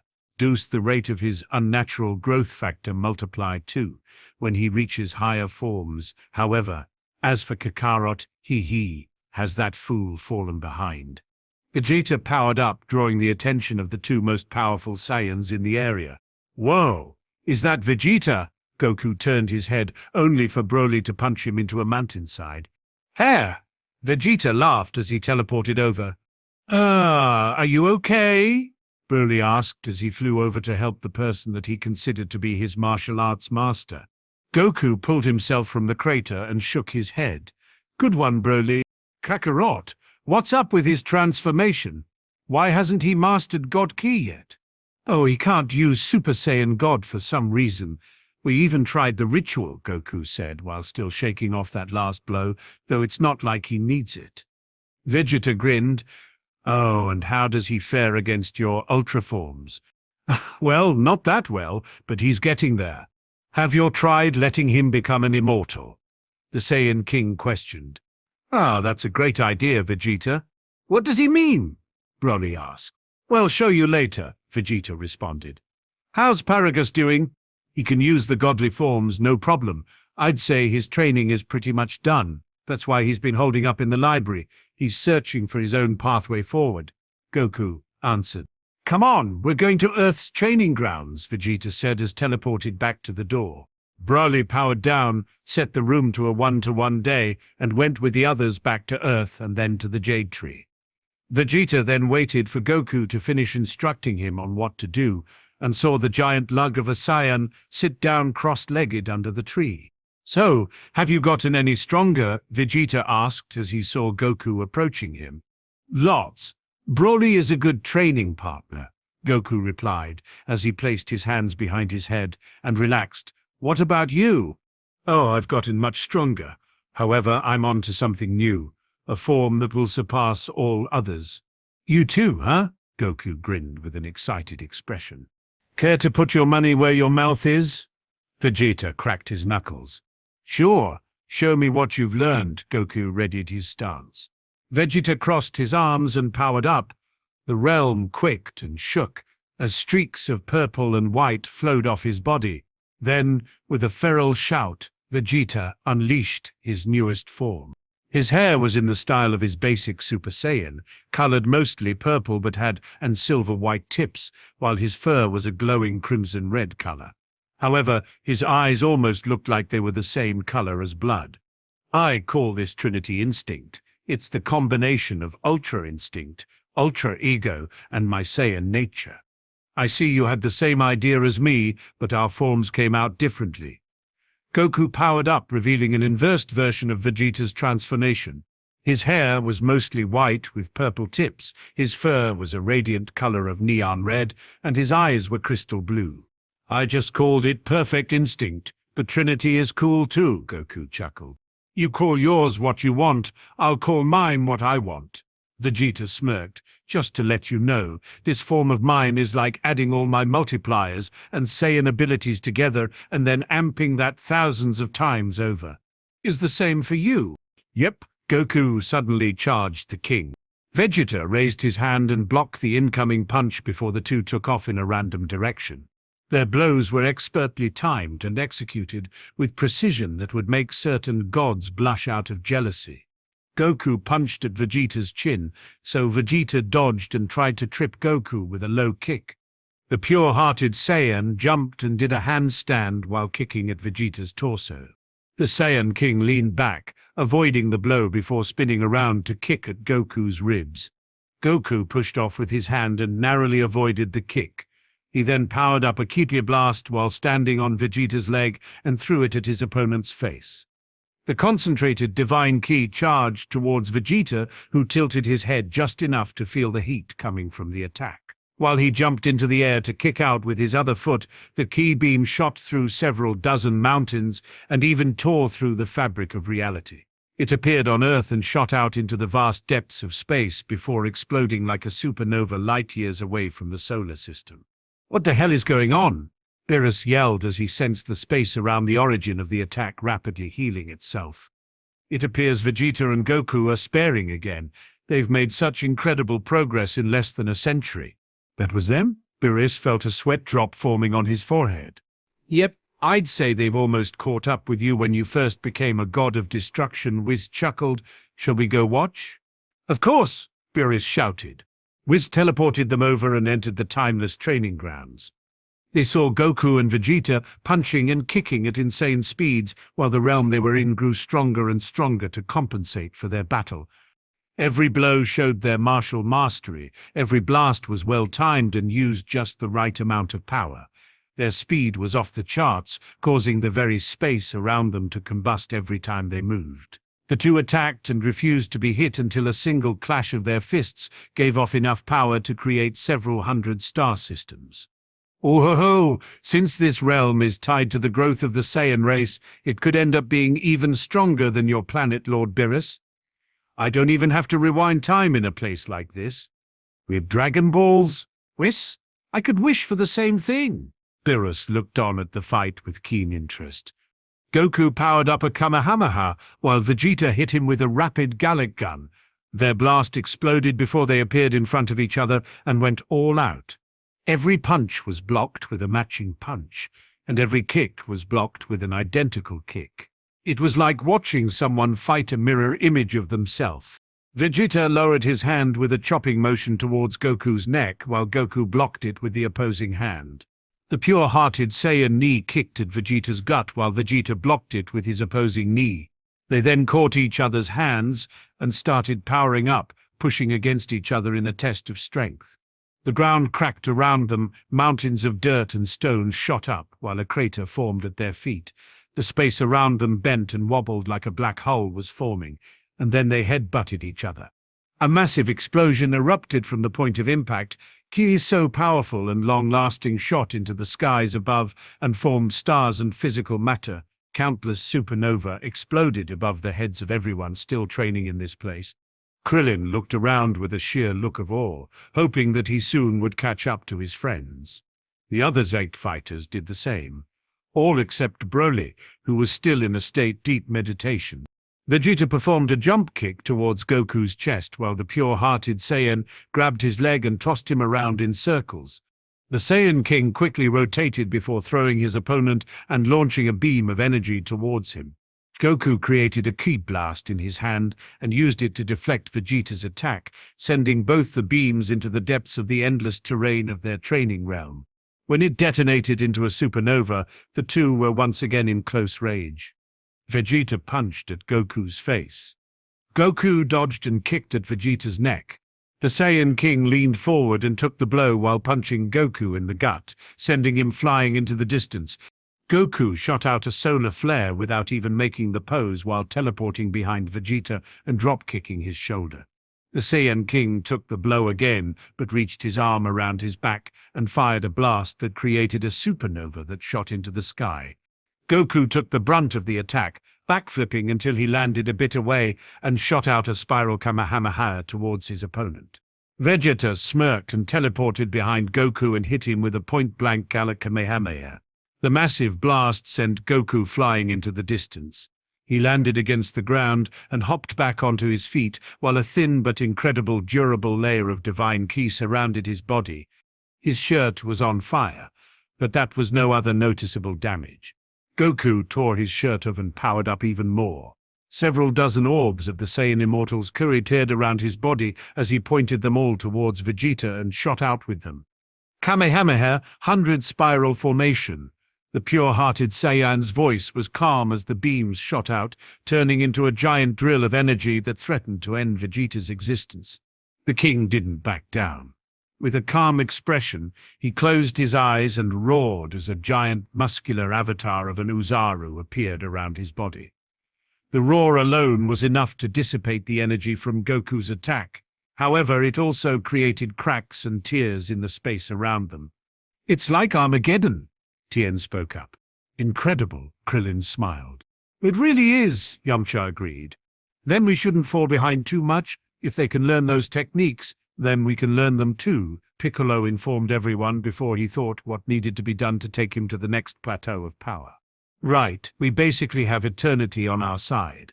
I know I can do something to catch up to Goku." Krillin clenched his fists tightly. Goku smirked as an avatar of his physical form appeared around him. He stood across from his rival with a bright smile on his face. "No more holding back." "I haven't even gotten started yet," Vegeta laughed as stood in his martial stance. The two charged each other and the Battle of Giants began. Vegeta's movements were more chaotic, less predictable, while Goku's form was the epitome of order and control. The pure-hearted Saiyan's movements were fluid and ever-changing. A flurry of blows was dodged while Goku tried to counter. Vegeta saw his opponent's fist coming for his face, and leaned in before powering up a ki blast with his mouth. Goku jumped over the ki blast and reached out for Vegeta's neck to land a grappling chokehold. However, Vegeta ducked down and tried to spin around with his elbow ready to penetrate his opponent's side. The pure-hearted Saiyan blocked the attack while trying to punch straight into Vegeta's gut. The Saiyan King expanded a wave of destruction ki around his body like a shell, tearing away at the space around him like a black hole. The barrier forced Goku's avatar to back off. However, it wasn't without cost. The avatar's arm was gone. Goku didn't seem bothered by the missing limb at all. In fact, he smiled and snapped his fingers, causing the arm to explode with such incredible force that it penetrated the barrier of destruction and ripped the upper half of the Uzaru avatar into pieces. Vegeta started laughing as the avatar disappeared. "Is that your best, Kakarot?" "I'm just getting warmed up," Goku replied while his avatar faded. The two started walking towards each other and stopped at arm's length. Beerus's eyes darted around rapidly when Krillin landed beside Whis. "What's going on? They're just standing there."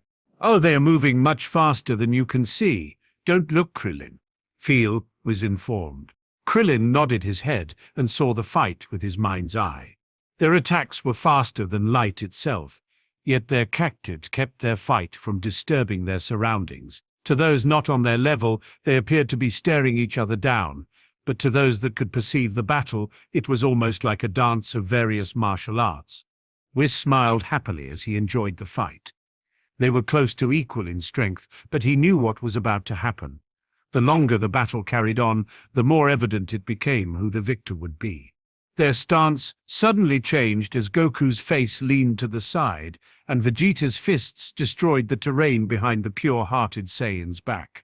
Once again, their body returned to their standing position with Goku only sporting a bruise on his cheek. The image broke once again as Goku took a knee to the stomach. The current from Vegeta's kick was strong enough to send up tons of debris into the endless sky above. Goku grit his teeth and once again began their invisible exchange. Another interruption appeared while Vegeta's fist twisted into Goku's stomach.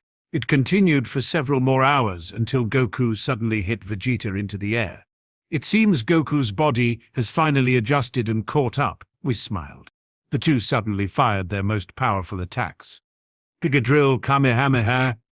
Goku shouted as millions of glowing blue spheres surrounded him and shot towards Vegeta, forming into one giant drill-shaped laser. Author note, my drill is the drill that will pierce the heavens. Vegeta held his hands out to his side and powered up a sphere of black energy and a sphere of white energy. He then slammed them together and shouted, Final Flare Ultima? The beam of black and white energy shot at Goku's attack and clashed, stopping halfway while they both pushed all their energy into their ki beams, locking them in a beam struggle. Due to Vegeta's magical spell empowering his beam, it started to slowly push back and win against the Giga Drill Kamehameha. Kaioshin Ken ×2. A red aura engulfed Goku's body. Kokoro Ken ×2. A blue aura engulfed Vegeta's body. The two then kept trying to one-up the other and continued to raise the multiplier until they each reached a 1,000.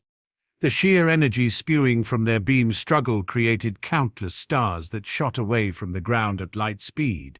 The dimension cracked and shattered around the center of their struggle, shaking everything in reality while it tried to repair itself and grow stronger.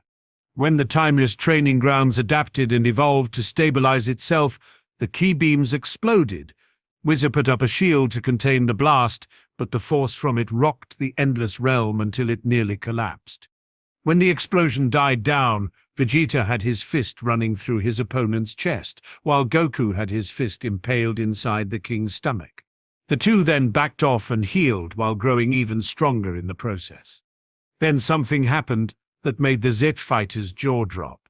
The two charged in and started tearing into each other. Vegeta's punch cleaved off a portion of Goku's stomach. Goku's kick tore through half of Vegeta's face, exposing his skull and liquefying his eye. Vegeta snapped Goku's arm back with an elbow that nearly severed the goofy Saiyan's limb completely off.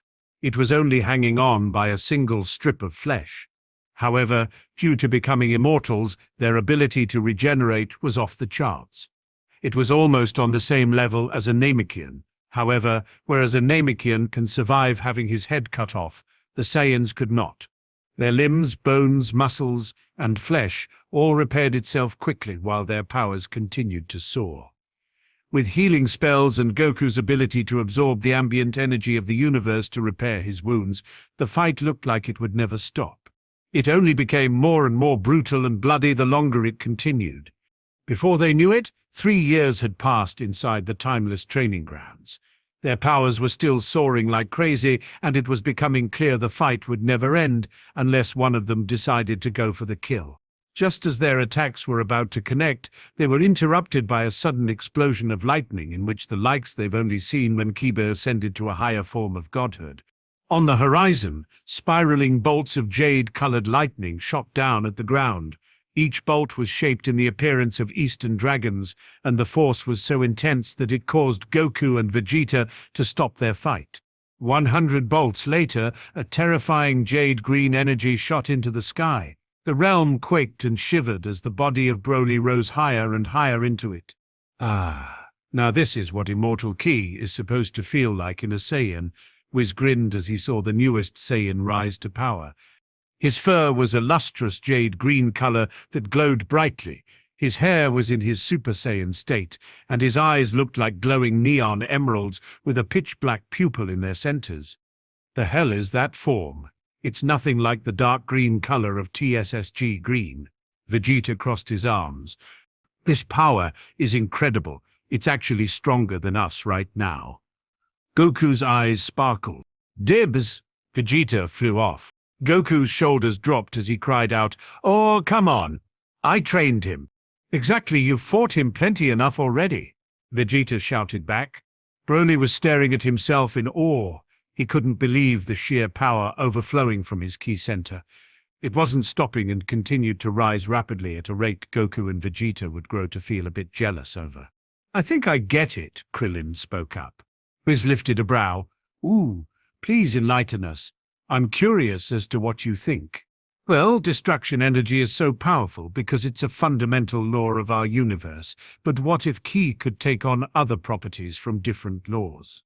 I think that green energy represents infinity. Broly's mutation allows him to channel that law into his body and convert it into pure Ki. Immortal Ki, it is a great deal stronger than regular Ki and weaker than godly Ki by almost half. But other than that, I think your assessment is correct. Then, what's stopping us from finding our own laws to instill into our Ki? And Krillin looked as if he just figured something out. Whis chuckled as he thought, "It appears there may be a second coming of Buddha. Perhaps I should lead him to Gautama's inheritance site." It would be funny to see Beerus's expression. The angel's eyes swept over the rest of the crew and thought, they aren't half bad either. Erlang Shinhan is Tian's ancestor. There is a mighty god's blood flowing in his veins. He just needs a catalyst to trigger the transformation. Yamcha is augmented with power technology. There should be more than a few advantages, if he finds someone smart enough. Cheyatsu is Ghostkin. I'm sure that there's still some of his kind alive in the universe. If he could match the Holy Spirit's power, he'd even be a match for the Saiyans. Piccolo is perfect for the god of creation's position. If he accepts, then my sleeping little sister should wake up. It's been so long since I've seen her. I wonder how Mother is doing too. Author note. Mr. Whis, Krillin spoke up, snapping Whis out of his thoughts. Yes? Can you train us to get that strong? Whis was a little shocked that the mortal just gave him what he needed to help. Why? I can think of a few things. However, what you accomplish will all up to your own efforts. So you'll agree? Piccolo lifted a brow. If you give me good food, I can think about it, Whis smiled. At that moment, Goku and Vegeta arrived in front of Broly. So, how do you feel? The king asked, as he crossed his arms. Like a brand new person, Broly clenched his fists. The rage was gone. For once, he felt completely in control of the unique mutation that granted him power at the cost of his sanity. Broly then noticed the unique forms Goku and Vegeta were in and smiled. Who's first? Vegeta liked the cocky attitude coming from the legendary Saiyan and floated forward. I'll take you on. Broly charged at Vegeta and punched at his face. The Saiyan King transformed his entire body into metal and blocked as a shockwave enveloped them both. Vegeta smiled as he threw out a series of punches at the giant Saiyan's torso, but Broly just tanked it and flew closer and closer. The legendary Super Saiyan reached out and grabbed Vegeta's head before he dropped to the ground, slamming the back of the Saiyan King's head into the dirt. The force from the blow was so intense that the explosion it created sent debris far out into the sky before he threw Vegeta's body and kicked him in the back. Vegeta spun and landed a good distance away when Broly appeared in front of him and threw an uppercut that pressed into his gut. The Saiyan King went flying into the air, and while he gasped in pain, Broly appeared behind him and stomped his foot against his back. Vegeta crashed back to the ground shortly before Broly's foot came crashing down upon him. When the smoke cleared, Vegeta was seen holding the bottom of the legendary Saiyan's foot and struggling immensely to lift it away from his chest.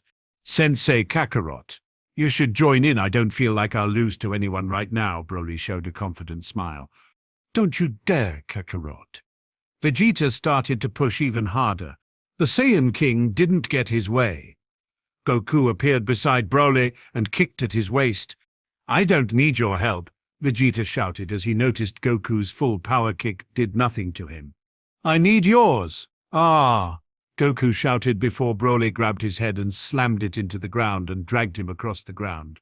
Vegeta grunted as he chased after. By the time Broly was shoving his head through a mountainside, Vegeta appeared beneath him and shouted, Kokoro Ken times 50. The Saiyan King leaned into a fierce kick while placing his hands to the ground. His foot rammed into Broly's gut and sent him flying into the air.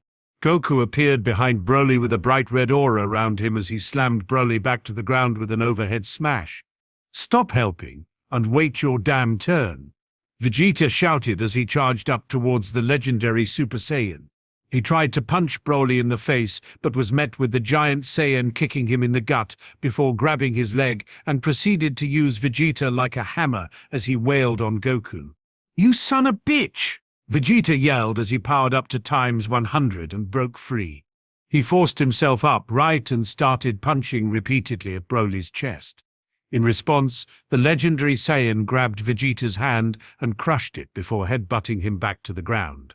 Goku shot up to times 1000 and punched Broly in the face, knocking him back slightly. However, all he left was a rapidly healing bruise. Crap baskets. Broly grabbed the orange-themed Saiyan and plucked him into a throw before tossing him around several thousand times. While Goku's body turned into a blur, he was let go of and turned into a soaring comet that smashed into Vegeta. The ground quaked and completely had its terrain warped before there was a massive explosion that shook the entire training realm. The legendary Saiyan grinned as Vegeta and Goku shot back up, standing side by side as they went all out with every attack they had. Broly felt like he was on top of the world as he continued to dodge and attack when he had the full advantage, and due to his ever-increasing energy levels, it allowed him to overpower their mastery over Ultra Instinct. His attacks were always growing one step ahead of their ability to dodge. However, with all the damage they were taking, that gap started to slowly close. Beerus watched in awe as he saw how quickly the Saiyans were getting stronger. He couldn't believe that they were able to do what took him thousands of years to train in just mere minutes. Feeling the power creep, he decided to go off and train on his own for a while. He wouldn't let those Saiyans show him. He wasn't going to let them surpass him by any means, not when he had millions of years of training to support him. The battle grew more intense as the seconds passed. Eventually, they all started to exchange blows and grow at almost the same pace. However, a few days later, Broly lost control of this transformation and returned to his base form completely wiped out. He's still got Immortal K, but how come he gets to keep his black hair? Goku questioned as he returned to his base form. "Are you all right?" Vegeta asked with crossed arms. "Yeah, but it hurt to stay in that transformation. That's because your power finally caught up to your physical limitations," Whis informed, and he floated over towards them. "You'll have to train your body to keep up or become a true god through heavenly tribulations." "I guess that makes some sense. I almost felt like my body was about to explode," Broly commented. "Perhaps if you could make your body reach the immortal stage, it might be possible for you to overcome this issue." Hearing this information from the angel, Vegeta spoke up. "Hold on, I have an idea. Do you remember the physical tribulations Kiba went through during the presentation for the Tournament of Power?" Before they could answer, Vegeta disappeared and used his zoom spell to re-enter his vault on Salada's training room, where he saw Chilai and Lemo poking around. What are you doing? Vegeta lifted a brow. Oops, Chilai jumped as she turned around and hid a bottle of the immortality elixir she had poured from the gourd. We were looking for Broly." "In my vault?" Vegeta lifted a brow. "I told you this was a bad idea," Lemo whispered before Chilai kicked his shin. Vegeta looked around and back to his men that were supposed to be guarding the area. "How did you sneak past my guards?" "I guess the jig is up," Chilai sighed. "Look, we're only going to sell the cups when we got out of here. We weren't going to take the gourd. I mean, do you know how many big wigs would pay to increase their lifespans by this much?" "Aha!" Vegeta pointed at the gourd and moved it back to his chest. "How many bottles did you take?" Around 10, Chilai replied while giving an innocent smile. "Keep what you took. The fact you were able to repress your K to the point of sneaking into my castle is impressive. However, the next time I catch you rummaging through my stuff, I'll send you all to the opposite side of the universe. So you're letting us off with a warning." Lemo looked surprised. Vegeta shook his head. "Oh, you'll never be allowed back in here, but yes, zoom." The spell sent the two off to Earth's training room while Vegeta started looking through the collection of godly pills Kibo left him. Here it is, the one he made at the mock tournament." Vegeta plucked the vial of the shelf and popped the cork. He smelled the tempting aroma that assailed his nose and closed it. "I have 3 of them. Perhaps I should take a note from Kibo. I've been letting my pride get in the way of me getting stronger, but I can't get over the fact that it feels less earned. Maybe I should learn how to craft these pills. If I make it myself, it might not feel as dirty." Vegeta shook his head as he threw out that idea. "I'm a fighter, not some alchemist. However, I have to get over this whole cheating mentality I have with these objects. It's only going to make me weaker in the long run. Vegeta then called in one of his guards and said, "Put 2 men outside the vault and have them switch shifts every 8 hours. "Yes, my liege," the Saiyan guards bowed. He used the zoom spell to reappear next to the legendary Saiyan, who was having reunion with his friends. Vegeta opened the vial and tossed the pills towards Goku and Broly. He then took a look at his own and sighed. "These are the pills Kibo made when he became a mid-god. They can increase the physical strengths of our bodies several times." "Ah, but Kibo was a god at the time he took those. Are you sure your physiques can handle that kind of power?" Whis questioned. "We're about to find out." Vegeta tossed it into his mouth and felt the pill rapidly melting on his tongue. It tasted nothing like what he expected. He was expecting a flavor of bitterness, but it had no taste. Rather, it felt like scorching lava was traveling down his throat and spreading all throughout his veins. His body began to crack, and lines of molten energy covered every inch of his skin before he felt one of the most painful experiences in his life. The Saiyan King then keeled over and let out a wail of pure agony. He gripped his sides as he looked to the sky, and a pillar of pure godly ki rained down on him. Massive semi-transparent ethereal chains appeared around his body, and all of them suddenly weighed the Saiyan King down to the ground, creating a massive crater that kept sinking deeper and deeper. Once the space started to tear and crack around Vegeta, the others had to jump back. Broly carried Shilai and Lemo on his shoulders, while Whis floated next to them wearing a weary expression. Vegeta yelled out as the chains kept getting heavier. He pushed his body to force himself to stand up and suddenly started walking. Every step he took, the chain's weight multiplied. He could feel an invisible pressure pushing down on every angel of his body.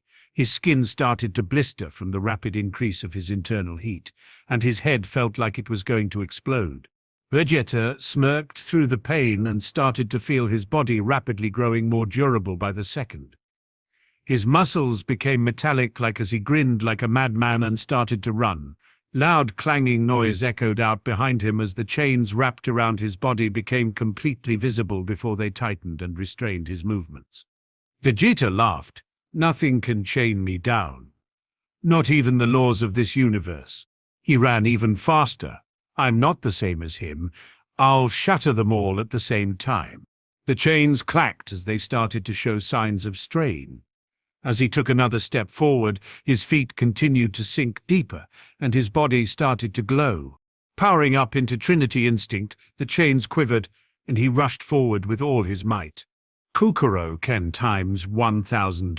With one final dash, the chains all suddenly snapped.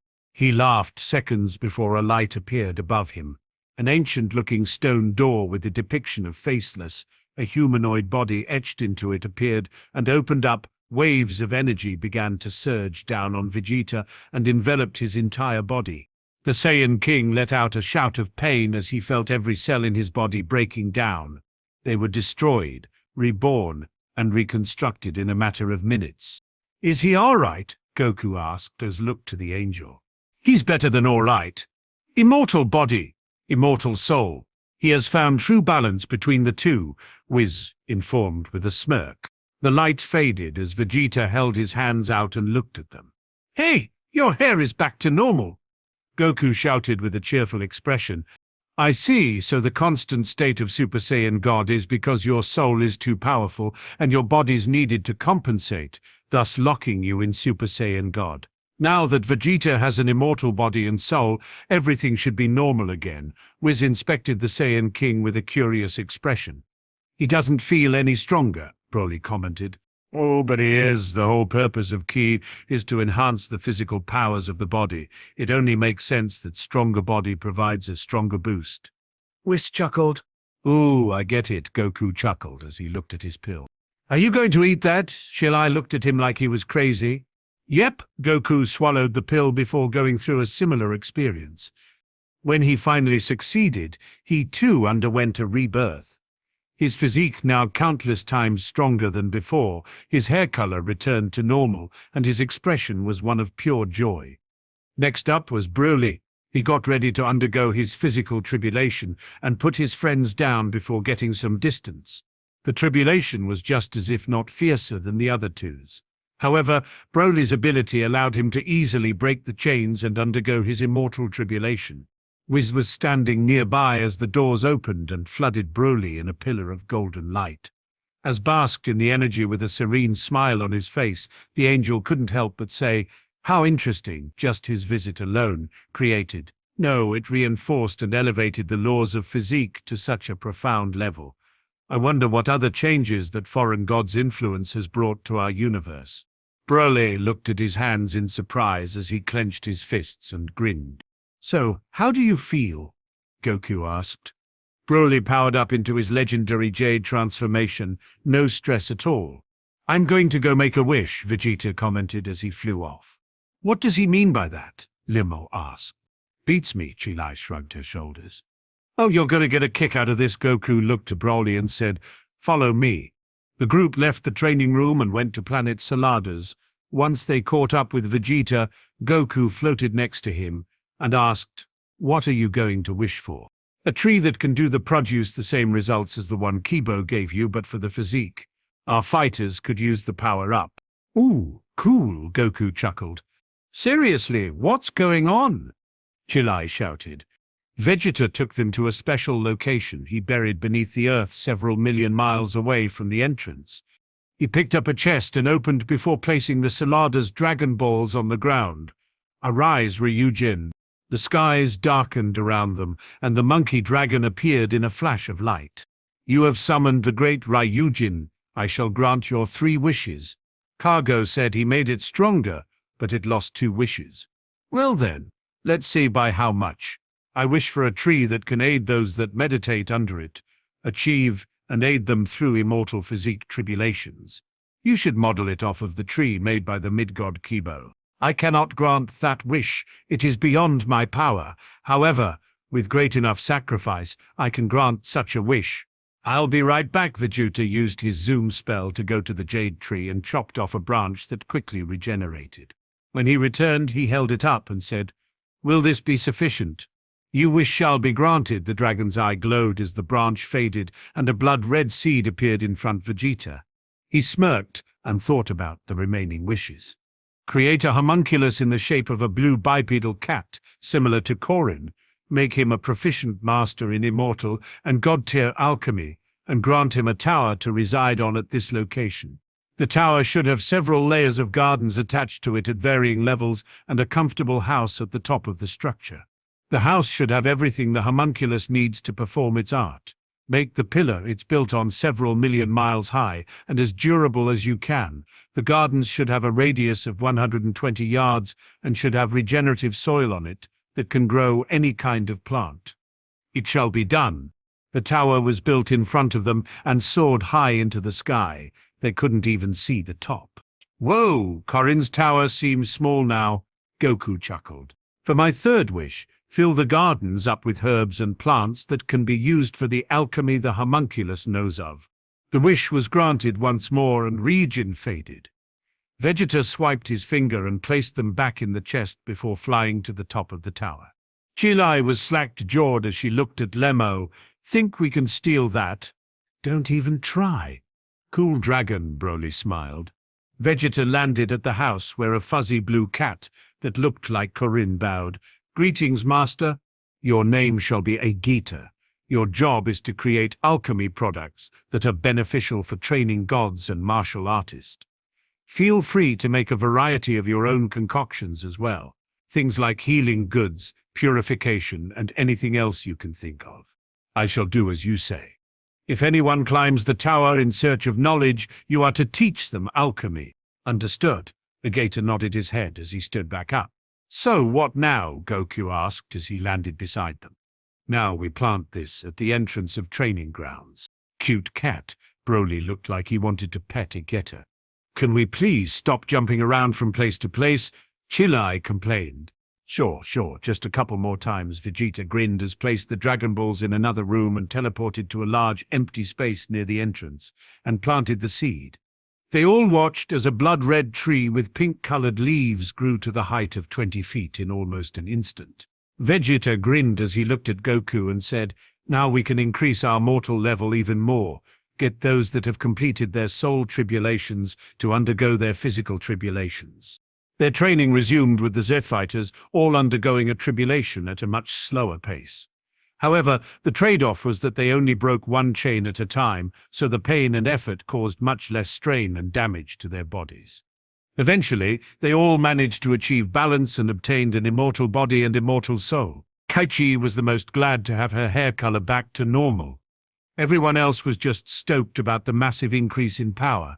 They continued to train madly for several more years inside the training grounds too. Even Chilai and Lemo started learning how to manipulate their ki and get stronger too. While Goku, Broly, and Vegeta continued to push their powers to new heights, Whis was busy offering the others methods on how to get stronger in their own way. Krillin was told to go to Earth and enter the time chamber. Whis informed him that while the space seemed infinite, it was not. He would have to traverse the length of a fully grown universe to reach his destination, and with his long lifespan and recent immortality, he would stand a good chance of reaching Buddha's inheritance if he didn't go mad first. Yamcha had his wife Vomi, Bulma, and Sero to help augment the androids to higher status. Tien went out into space to find the cradle planet of Erlang Shinhan. Chiatsu went to Baba's to learn magic and reconnect with the dead spirits of his ancestors. Even Beerus stepped up his training and readied himself for godly tribulations. Once again, Universe 7 would undergo a new evolution and enter a greater era of constant evolution.